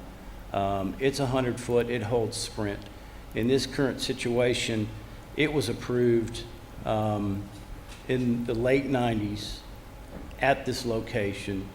It just doesn't hold all 3.5 carriers. Now, Sprint and Nextel still operate the two-way, so you're really getting 3.5. But the optimal solution is to try to put them in one location on an existing tower, and this one is just right there. The reason is the code. The ordinance states this. This is Article 2 of the tower regulations. We comply with all 7 of the purposes and goals, and number 5, if you read carefully, that we need to maximize the use of the existing. That's first and foremost. The owners are tower owners. They'll build a tower in 5 seconds, but in this case, the code says you got to maximize the existing. We've tried all possible alternatives, and this is the only one available. They need 35 more feet. Now, with that, Cricket has come to us and shown us an RF study, and they basically told us the relocation effort of this tower needs to be an additional height that will serve their search, their ring, and their customers. It's not just the neighbors. They have good coverage. They continue to have good coverage, and they will continue to have good coverage if we can extend this. It's also Highway 77. As you can see, producing significant coverage degradation in the surrounding residential areas on 77. So they will be dropping calls and they'll be losing customers if we don't get an additional foot. This is the amount of traffic that they're generating. This is just Cricket in 1 week. This is 1.9 million data and phone calls just coming through that one little site. That's just on one of them. At 90%, you can see this RF engineer runs it, total strength, you can see 6% unusable, 10% unusable, 1% unusable, 1% unusable, 25% marginal. If you look over there to where if we can just extend it another 35 feet, it's marginal, but it works, and it keeps people on air. Now, the Cricket people have provided an RF affidavit in your package that I dropped off for you, stating that this coverage is seriously in a problem state, and they need 135 feet to be able to serve their area. They're going to have gaps in coverage. They've also told me that they won't be able to reach in hospital, in Walmart, in the commercial areas, and this is really critical for in-building. T-Mobile's in the same situation. This is their study. That's what they had. That dark green represents just optimal coverage. You can see they're like big ink spots on the screen. And that dark green is where they're really getting good coverage. When you get light green and white, you're not getting any coverage, or you're getting only in-vehicle coverage.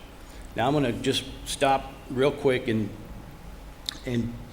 explain the industry change over the last few years. It's still a mobile network. We still drive down and pick up towers as we go through the process. But every year, 15 million people unplug. They go and they want to be able to use these in their kitchens, in their offices, call their daughters for basketball practice over. You know, all that needs to be done, not standing on the driveway.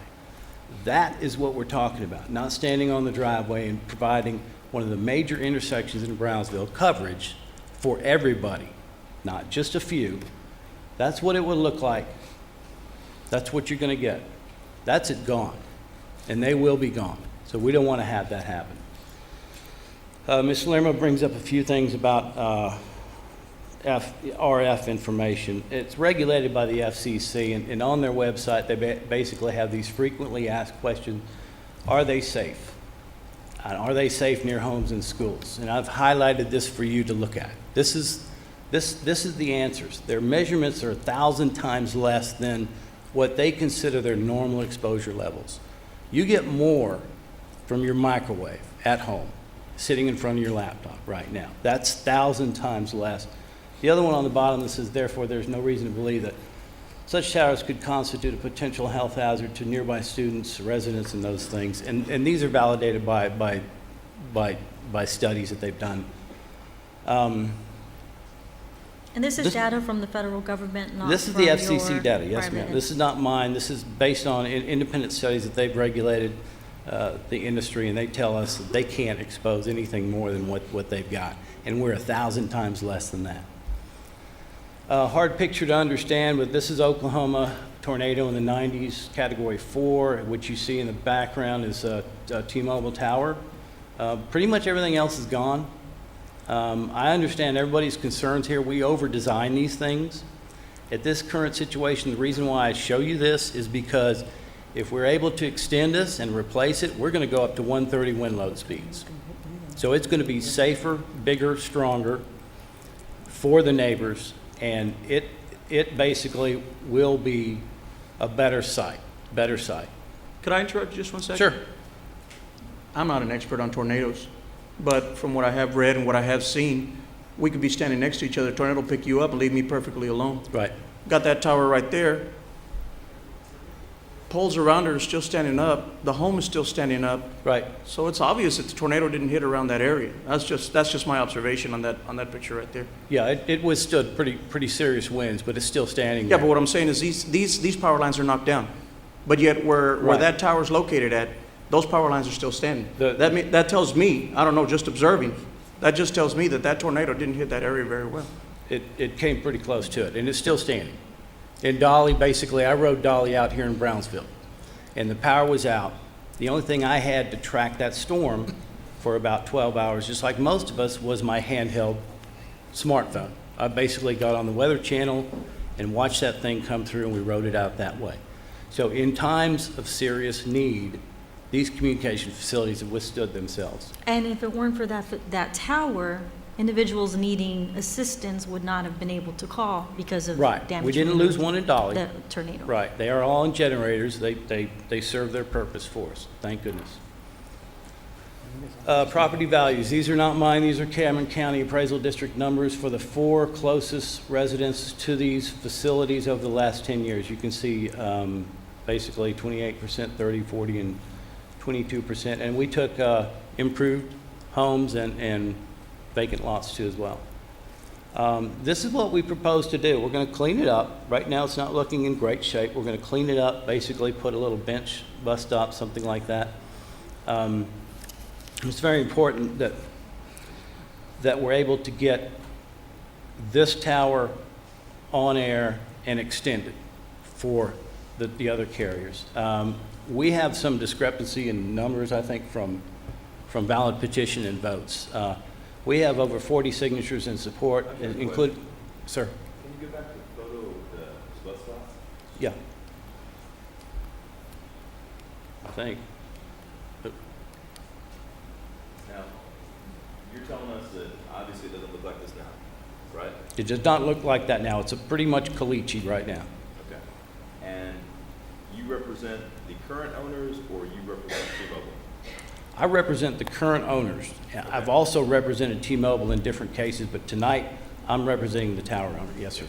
How long have they had the tower at that location? I think the current owners have owned it for about 4 or 5 years. Okay. And the tower has been there since the 90s, supposedly, right? According to what I understand, 96, 97 was the permit, right? So it's grandfathered in, and that's why It's a legal use. That's one of the points I was going to make, sir. It was, regardless of what this commission does tonight, the tower is going to remain there. So I think we need to use it as an asset for the neighborhood. It's not going to go anywhere.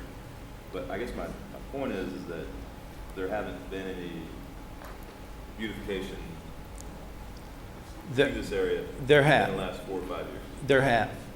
What has been done is, from a temporary standpoint, the generators have been put in there, and some of the stuff has been messed up. In other words, when we saw it a year ago, it had a complete nice growth of grass on it, and the landscaping was good looking.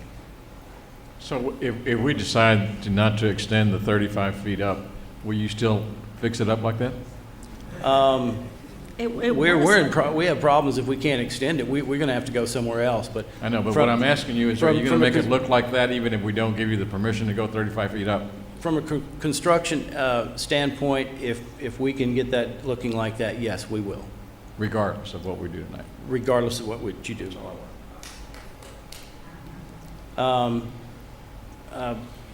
Supporters, and all this, and Ms. Lerma, everybody, it's not us against them.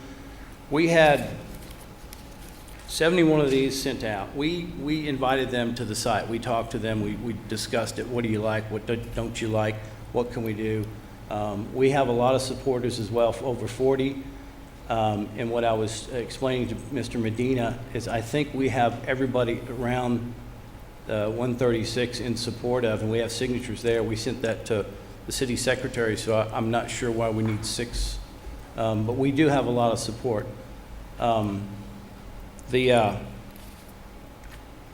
last thing is, I mean, when I was at an Erickson seminar, they were talking about this stuff, and I was explaining how tough these zoning cases are nowadays. And I know we don't have unanimous support. We have a lot of support. You can't always have unanimous support for these things, but we all want our phones to work. We really do. It's that important.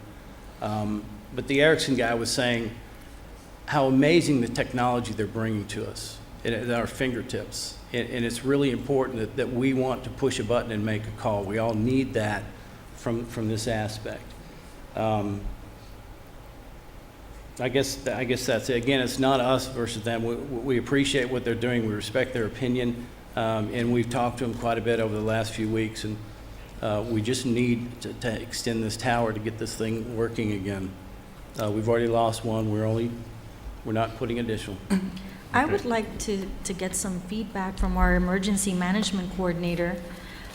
Because of our reverse 911 system and hurricane season, how this could potentially affect emergency calls and issues of that sort? I would say in a general sense, there's a lot of dependence in terms of the local community on cellular service. I haven't seen the presentation except for just now. There was a presentation that showed a degradation of service if this tower is, left as is or if it's lost. That would be an issue. I know we've had issues in the past with city staff and emergency responders. Everyone relies more and more on cellular service. As was mentioned before, we've got large numbers of people within the community who are unplugging, if you will, from copper wires going into their house. They're disconnecting their old-fashioned telephone systems and utilizing cellular phones more. Reverse 911 systems typically work for telephones that are plugged into the wall and utilize the old-fashioned telephone system. So as you begin working away from that and begin adding more cellular phones, and those cell phones being the only telephone that a particular household uses, reverse 911s becomes less effective.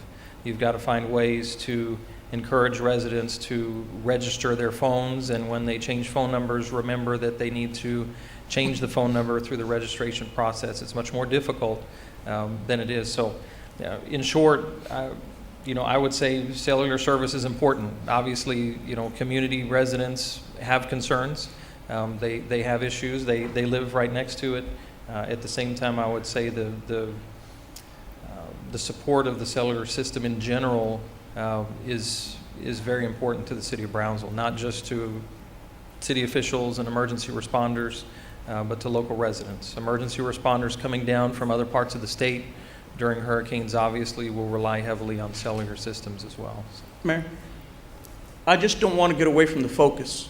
The focus is a tower in a residential area.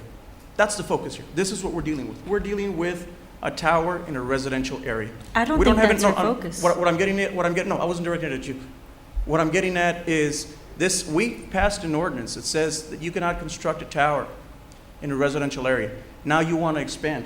The gentleman you're representing, whatever company you're representing, we got a firehouse a quarter mile away.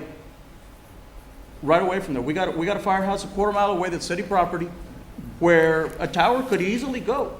And we wouldn't mind doing business with you. We wouldn't mind offering the company some land there at the firehouse. City owns a quarter mile away. We could help you out. We tried that. We got property if you want it. We tried that. There's a helipad there at the hospital. There's no, I think 46 feet would be the highest. Okay. Did you check with Fred Rusterberg at IBC?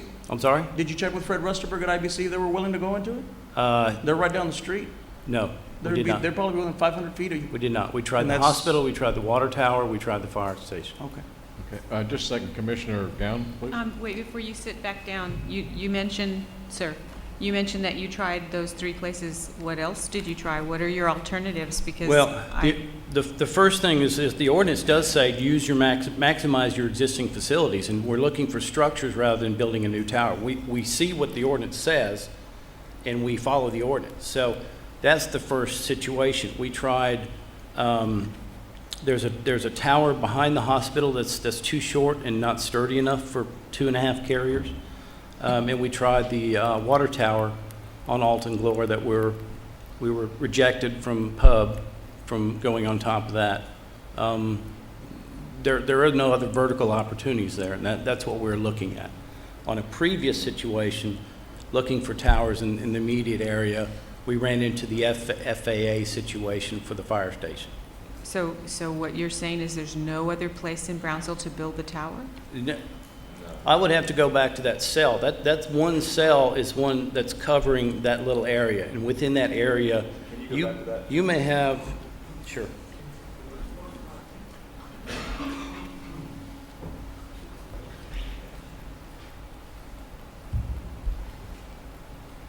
You have, Commissioner, you have 5 or 6 sites. You can see even the blue spots that surround there, that they talk to each other. They're all controlled by a switch, but as you drive through, they're handing you off to the next one.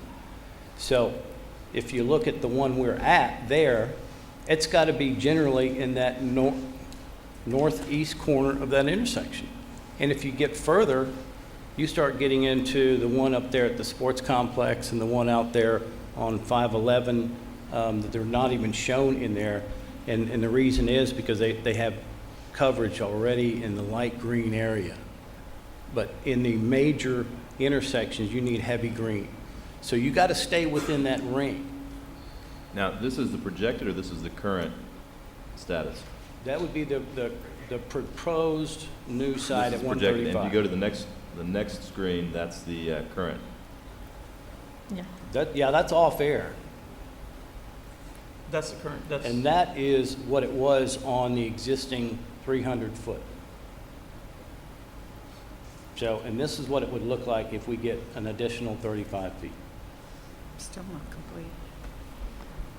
I just think that within my 2 years sitting here, we have had many projects come before us that have failed due to political reasons. And it's very unfortunate. We've had some good projects come before us. I personally believe that sometimes you have to make a decision where you're not going to make everybody happy. And this decision focuses not on the location, but in my opinion, this is an emergency management issue that needs to be addressed. And extending 30 additional feet or 35 feet on an already existing tower, to me, is a no-brainer. Commissioner, I'll pose it to you the way I posed it to, you weren't on that commission when we passed this ordinance, but I'd pose it to you also. I don't know where you reside, but if this thing were next to your house, and you had to make this decision, and they wanted it an extra 30 feet, where would you stand on that decision? I would be fine with it. And some of those residents were there after it was built. Property values in that area have increased. Okay. If you guys mind, we still have open. Yeah. Go ahead, kind sir. My name is Greg Art. I have lived at this area for, say, 20 years. I'm at 144 Duncan Road. And I want to thank the gentleman from the tower company for coming in and explaining the problem with the helicopters. It just so happens that the helicopters have to negotiate the present site where it's at. And I apologize for my South Texas casual dress, but I just came from to go over and see what was going on in Matamoros, so I wanted to maintain a low profile, obviously. Don't worry about casual dress here. But while I was You're over talking to there, the wrong guy. And what I want to say to the cell phone tower company is, ya llovió. That's a phrase that's well known in Mexico. And basically, you know, the cat is out of the bag. The problem is not the tower. He showed a picture of a tower standing. I'll guarantee you that at the time that tower was not functioning. There was the cell phone service went down. The idea that this is a emergency, for a contingency of an emergency is fallacious because the technology does not exist. Those antennas are bolted on. In a hurricane over a period of time, like one of the last hurricanes that we had that lasted well over 24 hours, those things shake and rattle in the wind just like aircraft wings. And aircraft wings are riveted for that reason. They are not bolted on. But these antennas are bolted on, and many of us have mobile homes. And we do not want to have one of those antennas that's at the top to fall off and go through the roof of our home, or to hit our car or anything else, and let alone anybody traveling on the streets. Another thing that has not been addressed is the interference since the television broadcast system went to digital. There's a tremendous amount of interference out there. All of you have experienced driving on the expressway and going through an underpass and having your radio cut out. Why does it do that? It does that because of the steel that's in the bridge, not the concrete. And certainly that antenna is a lot of steel. And it's also made to flex, which means it changes the signal as it flexes in the wind. Now, about 15 years ago, when they put that antenna in, I live in the lot right behind it, within the designated area to be notified, and nobody notified me. Next thing I know, somebody's constructing something, and I go over there to find out what's going on, and find out that they're building an antenna there, that they've been given the go-ahead by the city commission without notifying me, and that was done improperly. So, like I say, there's many different reasons. The problem of the height of the tower and the helicopters coming in, they constantly come right down Duncan Road, and they come right down Kleberg Road, which means they have to bypass and worry about that tower. Now, why do we want to raise one another 35 feet in the path of that helicopter? If you have a relative that's having a problem, say, in the outskirts, which is where the helicopters come from, I'm a medical technologist. I have worked in the emergency room of the hospitals and know that every second counts. And we had the problem a few years ago of a helicopter that went down en route to the island because they couldn't find their bearings. And you know how difficult that is. We do not need to have that tower there at all, really. Now, within 500 feet or 1,000 feet, way down to the end of the road, there is a tower that's must be about 200 feet high. Why can't they locate somewhere down there? That's the proper thing. That's why they have this alternative site. That's where they need to go to. Greg, thank you very much. So that's all I have to say. Thank I appreciate your attendance in this matter.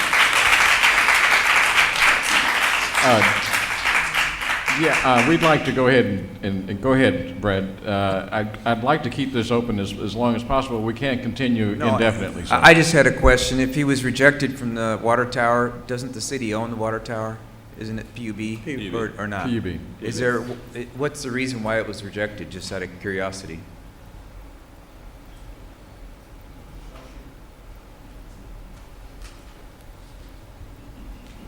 It just seemed like a good solution. I don't know. The T-Mobile approached the water tower, went for about 6 months with the board, and they rejected it. We could not come to terms with the amount financially. They wanted way too much. T-Mobile's never paid anything like that for any city tower. They had a 6-month kill clause, which would mean in 6 months, whenever they wanted to tell us we have to get off, we had to get off. And then they had access problems for wanting 24/7, and when late at night when the technicians would need to get into the equipment and do some adjusting, it was just, we could have gotten our own little access, and it just didn't work out. They were very good. We tried and we tried and we tried. It just didn't work out. And that's kind of it. And it still wouldn't have solved the problem for Cricket or Nextel. But yeah, if I understand correctly, what you're doing is you're going 35 feet. You're going to have the additional ability for some other carriers, Cricket and. That's really where you're at. We focused. I mean, we brought one down, the 300-footer. And we have to replace those 3 carriers on another one. It's 1,500 feet away. It's going to remain. We're trying to get 35 more feet, strengthen it up, keep it there. Everybody gets coverage. Can we limit it just a little bit? Go ahead and speak. I don't want to stop anybody, but we have discussed. No, I wish that I would have been up here to present after Mr. Gerards. That way I could address some of the points that he brought up. And the first point is that I noticed that he was able to get in many more signatures than I did on my petition. I didn't realize that he had presented this new plan to the residents. When he and I spoke, and the commissioner was there representing his company. No, this was not. He was representing his company, and you were out there accompanying him in the meeting. No, I was invited on behalf of the city. Well, it was an informational meeting. Let's just go ahead. All right, anyway, and I'm sorry if this is a misrepresentation, but when the meeting occurred there, the initial meeting, I did not realize that they were proposing that they were going to do all of this beautification to the site because it was not presented. So I'm thinking maybe, and this is my opinion, that perhaps the neighbors, the residents that signed were enticed by this beautiful representation of this site after, and if it's given the permit. But this tower has been there for approximately 15 years, and it has never looked anywhere near this beautiful picture that he has presented, and at many times it has been overgrown by weeds, and there has been a hazard there, a health hazard, because you know that when we have and right behind it we have an overgrown old unused water canal, and and I'm constantly calling the city because there is always a health hazard with possums and rats, and it has been at many times through these years. The grass has been overgrown, the bushes, and it's been neglected, really. Ms. Letterman, does the beautification aspect change your opinion? No, it does not. It just makes me, and again, this is my opinion, that this is one way that they were able to persuade some of the residents that were not informed or were not willing, because they did not want to get involved to sign our petition. They were enticed to sign. Okay. That's my point in this issue. Okay. And finally, in the no-brainer about the emergency medical support, I call the city when the hurricanes are in imminent danger and they're knocking at our door, because I want to make sure that I have secured the ambulance for my mother, because she is disabled. I can only transport her via ambulance, and they have told me, even if the cell phone tower was working, they have told me they will not go out there and risk any more lives by sending the technicians. So no, it does not. It does not change.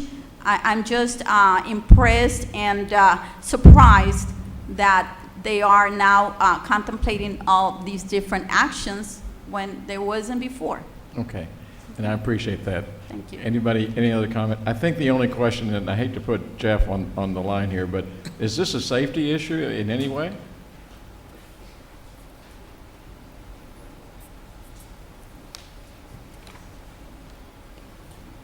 Is having a higher tower a safety issue? No, I mean, giving or not giving the 35 feet, is that a safety issue? In other words, keeping it the way it is, does that now pose a hazardous condition if we don't go up 35 feet? I'm honestly not familiar with the particular tower site and the status of this particular tower.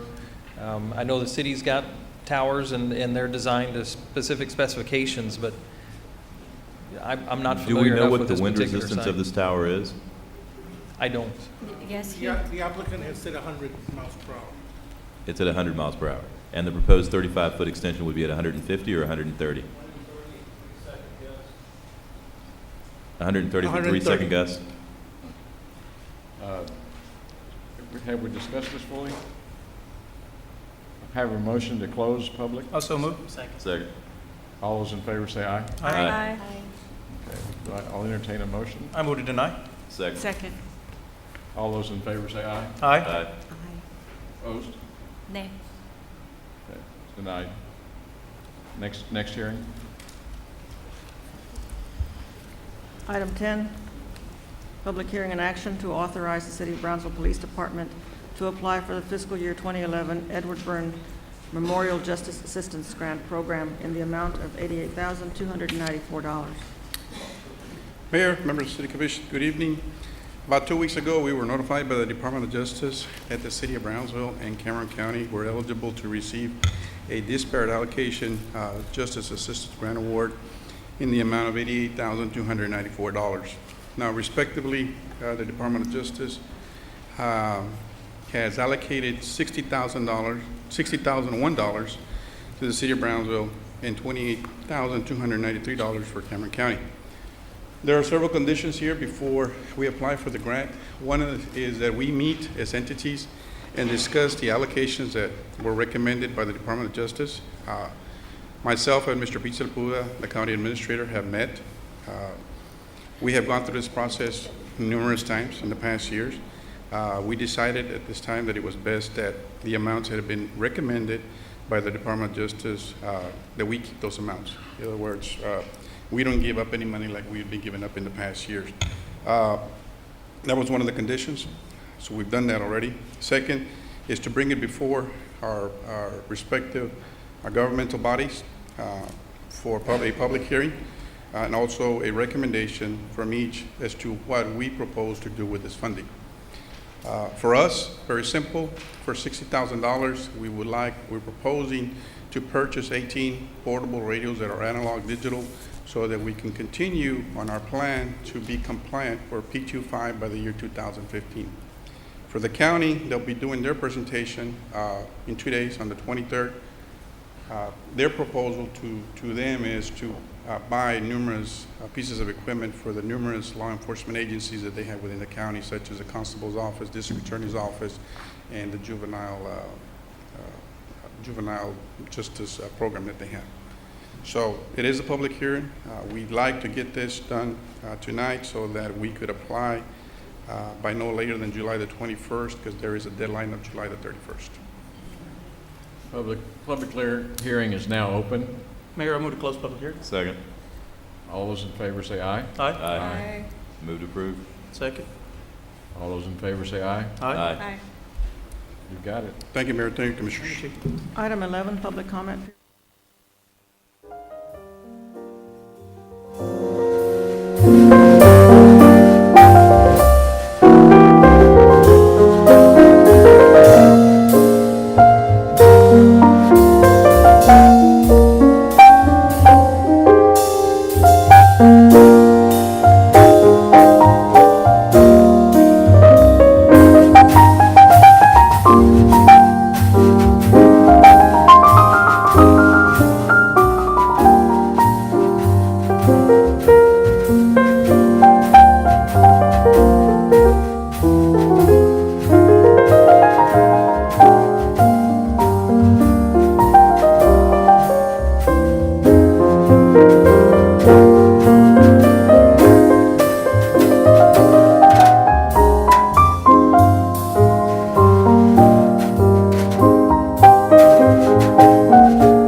Item 12, consideration and action to approve resolution number 2011-041, to approve a plan of finance to issue general obligation refunding bonds to refund certain outstanding obligations of the city, and to issue a series of certificates of obligation to finance various public improvements in the city, and authorizing the city staff and professional advisors to prepare and distribute all documents and to take all actions deemed necessary in connection with preparing for the issuance of such bonds and certificates of obligation. Honorable Mayor, members of the City Commission, what we're proposing tonight is to issue some certificate of obligation for various projects. I'll begin with this particular schedule that monies have been spent on landfill improvements, and this was authorized by the City Commission through a reimbursement resolution that took place several years ago, well, it's a little over a year ago. And the reimbursement resolution says that we could use general fund monies with the understanding that the general fund would get reimbursed through proceeds from a CO issuance. And right now we have $446,355 that we need to reimburse the general fund for those improvements that were made. There's also another resolution 2010-21 that was approved on March 16th, 2010, again for us to encourage expenses for street construction, misspelled construction. Then there's another resolution, 2010 100 that was adopted by the City Commission with December 15th, with the intention to reimburse the general fund for cost and costs for library roof repairs. Even though these two resolutions were adopted by the City Commission, no cost for these two projects have been incurred. We told them not to, this department not to spend until we issue the COs. This is what we're proposing for the CO to fund. Again, $446,355 for landfill improvements, and then we got the library and the street construction. We also added equipment vehicles so that in case any money that's left over from this particular projects can be used for either equipment or vehicles. The debt issuance being requested is that it will not require debt service tax rate increase. Mr. Noe Hinojosa with Estrada Hinojosa will present the proposed debt issuance and the general obligation refunding bonds. You have the other one?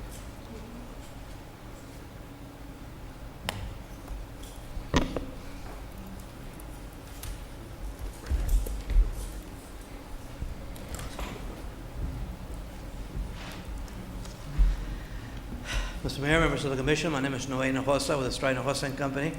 Congratulations, looking forward to working with you, Commissioner Khalifa and Mayor Martinez.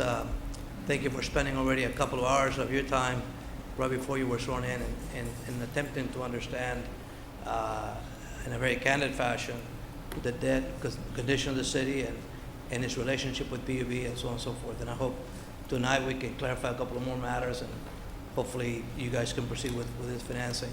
With me is Tom Spurgeon with the law firm of McCall, Parkerson, Horton. And I think Tom and I have represented the city well over, I know, at least 19 years. It's been about 20 years. I'm a native of Brownsville. We funded this firm, my partner Bob Estrada and I, in 1992. And I personally run the firm. I'm the majority shareholder, got over 40 people, 4 offices in Texas, and 4 offices outside of Texas, including New York, Chicago, Miami, and San Diego. And I'll tell you, it's been a great ride. We could have not done it without Brownsville. This was our first contract 19 years ago.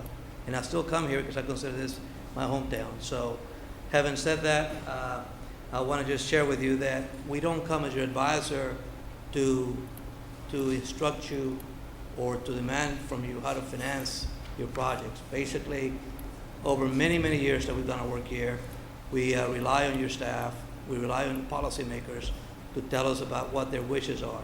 And we try to do our best we can to attempt to fund for those projects the best way we know how. What you have before you, as has been pointed out by Mr. Gonzalez, who's been a great, I guess, professional for over those years, is basically a list of about $5,250,000. And what we're trying to do here is how you go about funding these projects and not impact the tax rate. And frankly, whenever you go about borrowing for funds, it's all about your will and your ability to pay. This city, back in 2002, the property values were about $2.9 billion. Since then, the property values have grown to about $5.4 billion, at about an average of 9% a year. And as you grow, there are demands. So then, as those demands occur, how do you go about funding for those? Today, the city has borrowed in the past for many capital improvements, for PUB, for a sports park, and every year for equipment or streets. Today, as you can see there on that list, we were told before coming here, hey, can we borrow $5.25 million? I can tell you that this list was not the only list we've seen. We've actually seen lists higher than that.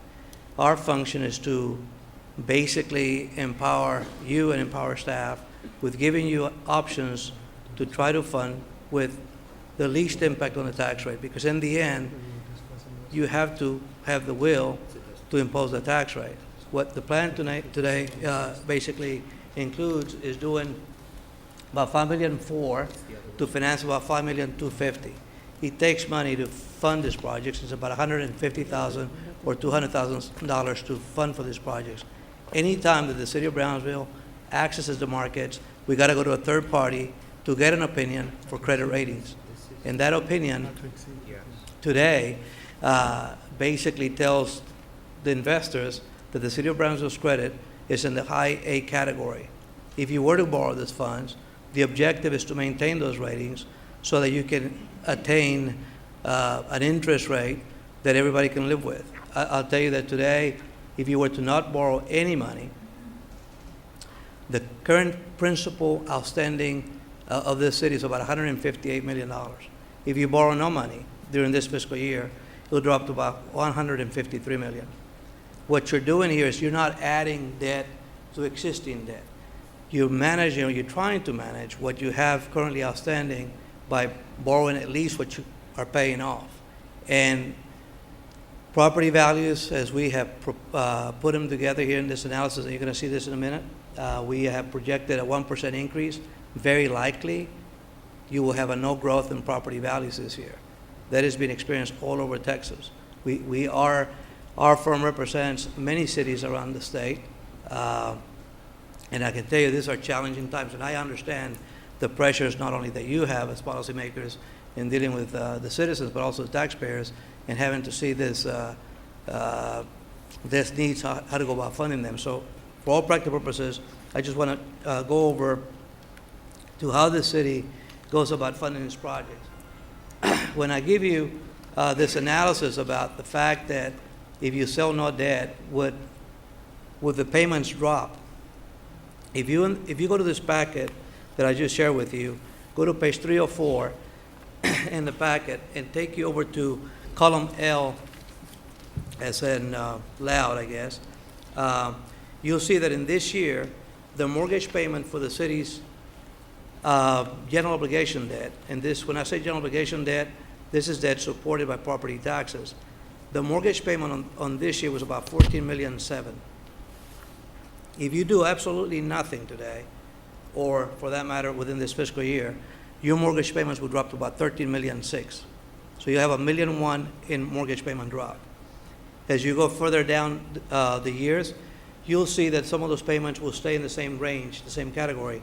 What's important to note is that after about 10 years, in about 2022, your payments really go from about $12 million to $965, and then basically non-existent by 2027. This is not an uncommon practice.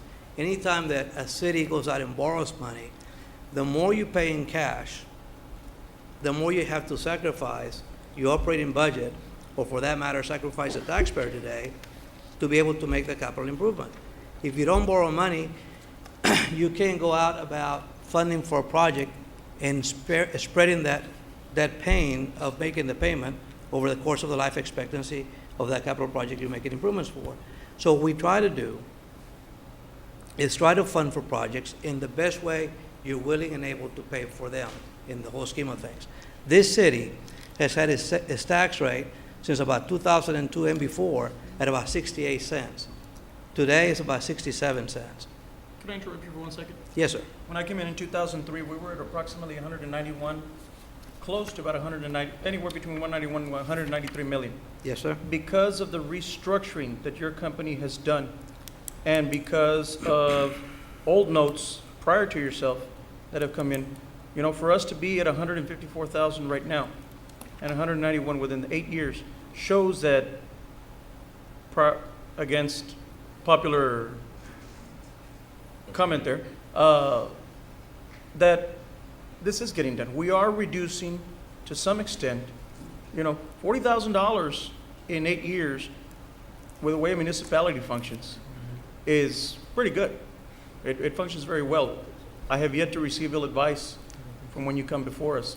So for those people that think that you might be cheating us or you might be cheating the city, if it weren't for the work that you and your company have done over the last 8 years, we wouldn't be in the situation, or as well as we're doing because of, against that. So thank you. Well, thank you, Commissioner. I think, if anything, what I want to do and what I've always tried to do with every commissioner that comes in, and I don't think I maybe met you maybe one time here. I know Commissioner Khalifa, I've never had the opportunity to meet with you. I even though I've come before Commissioner Zamora before and Commissioner Gao in the past, I don't think we've ever spent 5 5 minutes of our time in person, for that matter, and it's a very strenuous lifestyle that we live.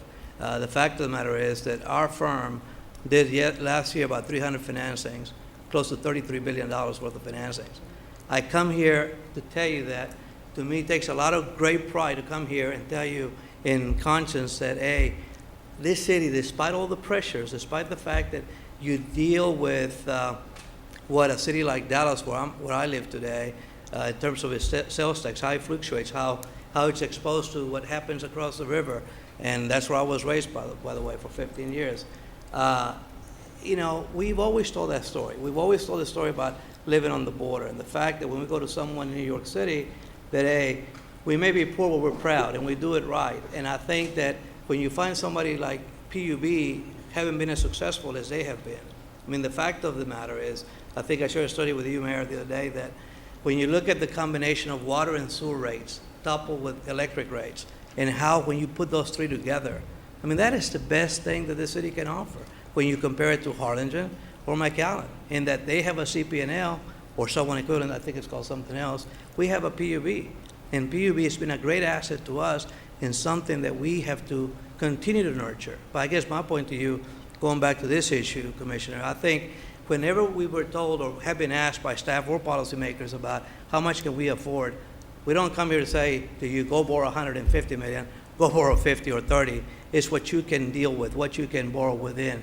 Certainly, when you have all this pressure of growth and having to deal with drainage improvements, resaca improvements, equipment, libraries, so on and so forth, a lot of times it's nice to go to the voters.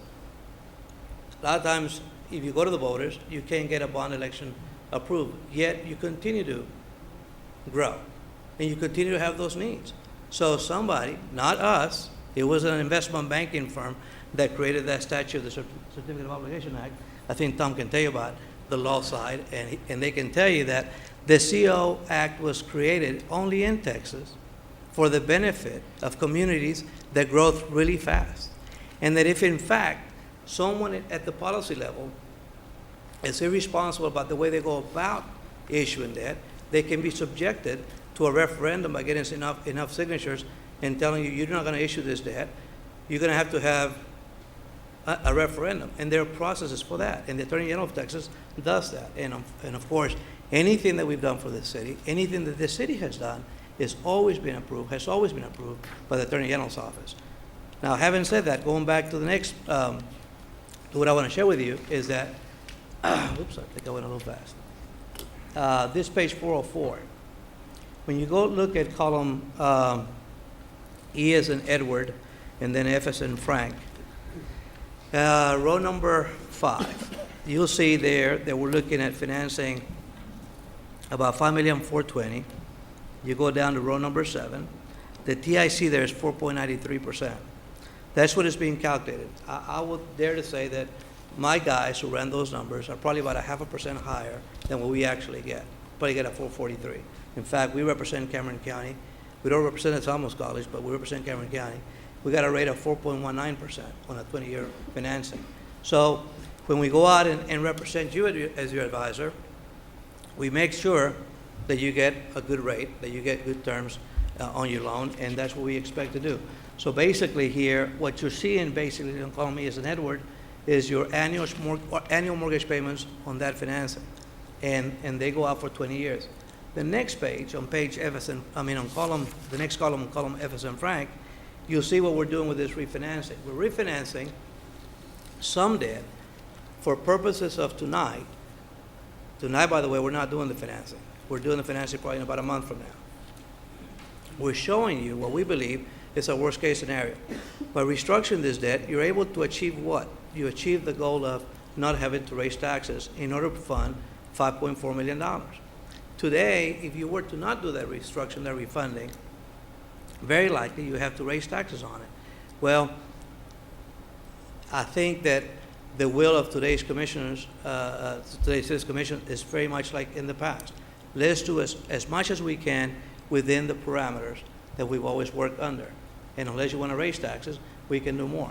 I'll tell you today, when you look at some of you are going to get into the budget sessions here pretty soon. I think, I've talked to Mr. Calver already, that I think when you go about this budget, it'd probably be good for you to give us an opportunity to come to you and tell you, here's how much debt is outstanding for this by the city, how much is outstanding for BCIC on the sports park, how much is outstanding for PUB, and how all those entities work with each other, so that as you go about making decisions like the one you're making tonight, you feel better equipped in doing so. Now, you'll find that, and having said that, you'll find that when you go about funding for these projects, it takes about a month to get everything ready. And at that time, if you choose not to, we don't sell bonds. We don't sell those bonds. And I guess, having said that, what is being presented tonight is basically restructuring this debt with new money so that you can achieve what the staff has presented to you tonight.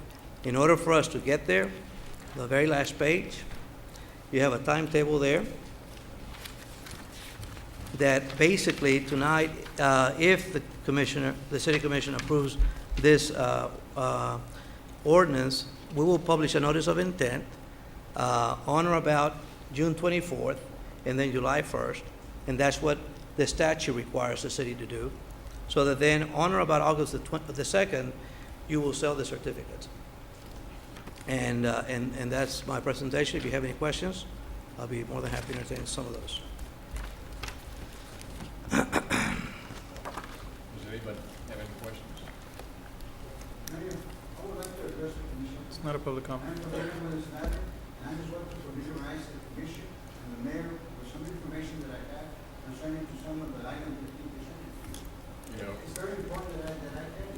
Mr. Reese, I would appreciate it very much, but we'll have to do that in private if you'd like. That's why I would request that you table this item because, you know, there's a process for this thing and that process is not being followed, sir.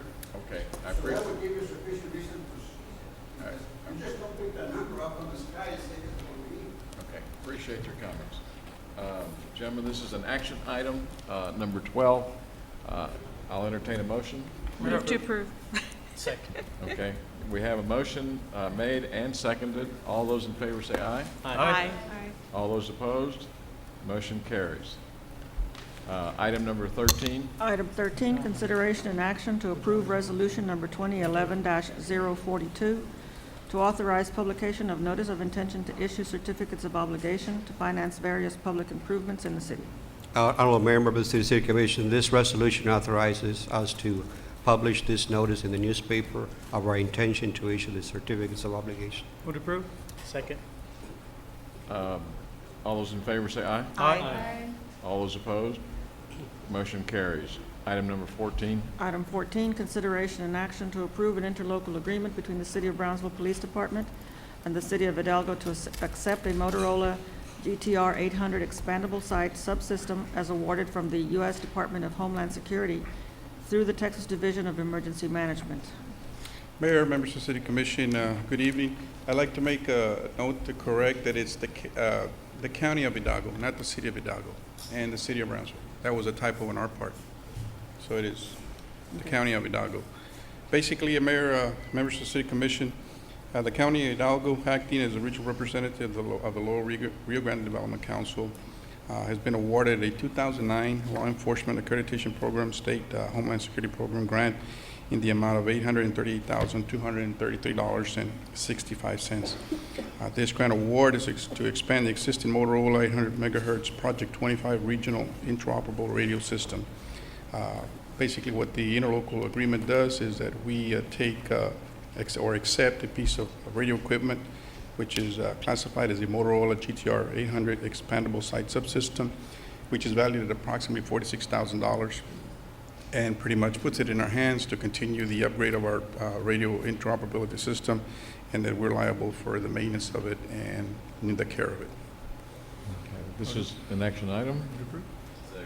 Okay. All those in favor say aye. Aye. All those opposed? Motion carries. Thank you. Thank you, Carlos. Item number 15 is under the purchase bids and contracts. Item 15, consideration and action to award a contract for the purchase and delivery of furniture for the bus multimodal facility. Good evening, Mayor, City Commissioners. Staff recommendation is to award a contract for the purchase, delivery, and installation of furniture for the Brownsville Multimodal Facility to Gateway Printing / Johnson Cooks Incorporated out of Edinburgh, Texas, in the amount of $98,190.08. This procurement reflects a TexMass contracting price, that's the Texas Multiple Award Schedule under the state of Texas. Funding for this procurement is available from an FTA grant in the amount of $78,552.06 and the local match funds in the amount of $19,638 with 2 cents for the total of $98,190.08. The administration of the bus department concurs with this recommendation. I'll be more than happy to address any questions. Entertain a motion? Second. Okay, all those in favor say aye. Aye. Okay. I'm going to abstain. You're going to abstain? Yes. Okay, Mr. Camarillo, Commissioner Camarillo abstaining. Item number 16. Item 16, consideration and action to award a term contract for concession services for the City of Brownsville facilities. The Evaluation Committee and staff's recommendation is to award a concession service contract for City of Brownsville facilities to UMix of Brownsville, Texas, for snack vending machines based upon a $75 monthly rental fee for each machine and a 10% commission rate schedule when exceeding $1,200 gross sales per unit for the first and second year. Then on the third year, the rent will be increased to $85 per month with a 10% commission rate of gross sales exceeding $1,400. Now for the fourth and fifth year of the contract, it's going to increase to $100 monthly rental fee plus a 10% commission of the gross sales when exceeding $1,500. Also, there's another contract being awarded to Alvisola Coffee of Brownsville, Texas, for coffee dispensing machines based upon a $75 monthly rental fee and an 8% net commission rate when exceeding $700 gross sales per machine. This contract shall commence upon approval by City Commission and shall expire in September 30th, 2012, with the right and to extend the contract for 4 years if it's mutually accepted by the vendor and the City of Brownsville. So the Evaluation Committee concurs with this recommendation. I have a question. Who will, Robert, who will Yes. determine what items are sold in the vending machines? The city. They The will city. have to, yes, they provided the committee with a list of all the items. Most of the items, if I have representatives from UMix and also from Alvisola. We're gonna have different types of snacks. Let me go to that particular section. I would only suggest that perhaps the list be discussed with Art in the Health Department to see about the choices. Art was part of the that are- committee. I'm sorry? Art Rodriguez was part of the committee, the evaluation committee. There was a discussion about the types of snacks that we're gonna have on these machines. And I would like for Art to help me with this. He can explain it better than me. Good evening, Honorable Mayor, Commissioners. There was substantial discussion regarding the content that would be in the machines, and the vendor did assure us that they would listen to city concerns regarding the type of products. They did indicate that at the end of the day, they need to sell, and if a Coke sold more than water, that they would come back to the city and make that argument to us. But we did present to them that we wanted to expand the choices of what the general public could potentially get, low sugar drinks, less sugary drinks throughout the city. Thank you. Yes, Can I make a real quick comment, Rose? Sure. And it's not, I'm for healthy initiatives, especially, you know, when it comes to this. This is a business. Where you have or I think it's somewhere within your business, Spanky's Burgers. Sure. The business that was there before used to belong to my aunt. And she had a healthy salad type of business. It closed in 3 months. In comes Yeah. Spanky's Burgers, and it's a complete success. And what I'm getting at is, in vending machines, Usually what attracts me to a vending machine is a bag of M&Ms or a Snickers bar, I you know, would- and, I mean, it You may not be a role model, you know? Yeah, No, no, no, no. I just, But let me tell you, you know, in some of my businesses, timing hasn't been the greatest, all right? So, 2 points. No one, including myself, is suggesting there not be a bag of M&Ms in the vending machine. Thank you, Rose. My objection Yeah. is that every item in the vending machine should not be M&Ms. And Art knows what I'm talking about. yeah, I think so long as you have a selection, and I think that that's what they're doing here. So if we find out that they're not doing it, be sure you guys stay vigilant to make sure that it happens. It's a combination And make sure that different Charlie products. buys one of those healthy drinks every day. As long as That's the exact machine we're gonna have there, so you notice it says healthy it vending. looks wonderful. Yeah. Thank you. Okay. We are gonna have a coffee machine. Okay, We have the representative from UMix. If you- Commissioners, Mayor, okay, I want to make clear what the comments that we came up. Not all the products are going to be on the healthy snack. Definitely there has to be a combination. Some people like the M&Ms, and we're going to be giving them M&Ms, and other ones we're going to be giving them an option of getting a healthy snack to have for their preference. Okay. That's fine. That's So all. will you That's run my the only marathon point. with me this weekend? I'm just kidding. He'll probably Guys, let you- we've been here a long time. Do I have a second on this motion? I would move to approve again. Second. Okay, Thank you. all those in favor say aye. Aye. Okay, and before we have the last motion to adjourn, Commissioner Camarillo and Commissioner Troyani, a great Thank you. thanks to you for your service to the city on a personal basis and also on behalf of the city. I think, guys, that are all sitting here and waiting anxiously to adjourn. How about a great round of applause for these gentlemen?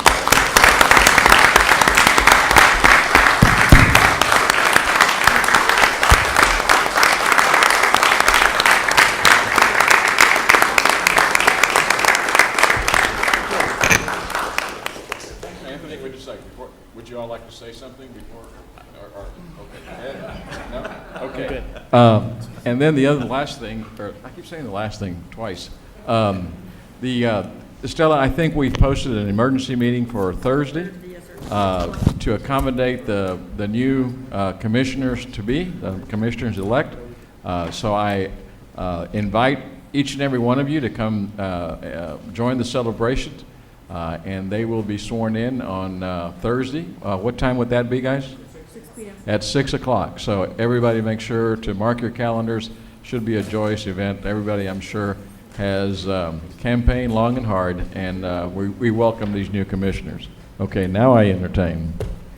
Troyani, I want you to give me the motion to adjourn, and Camarillo, you got to second it. Okay. All those in favor say aye. Aye. Okay, adjourn.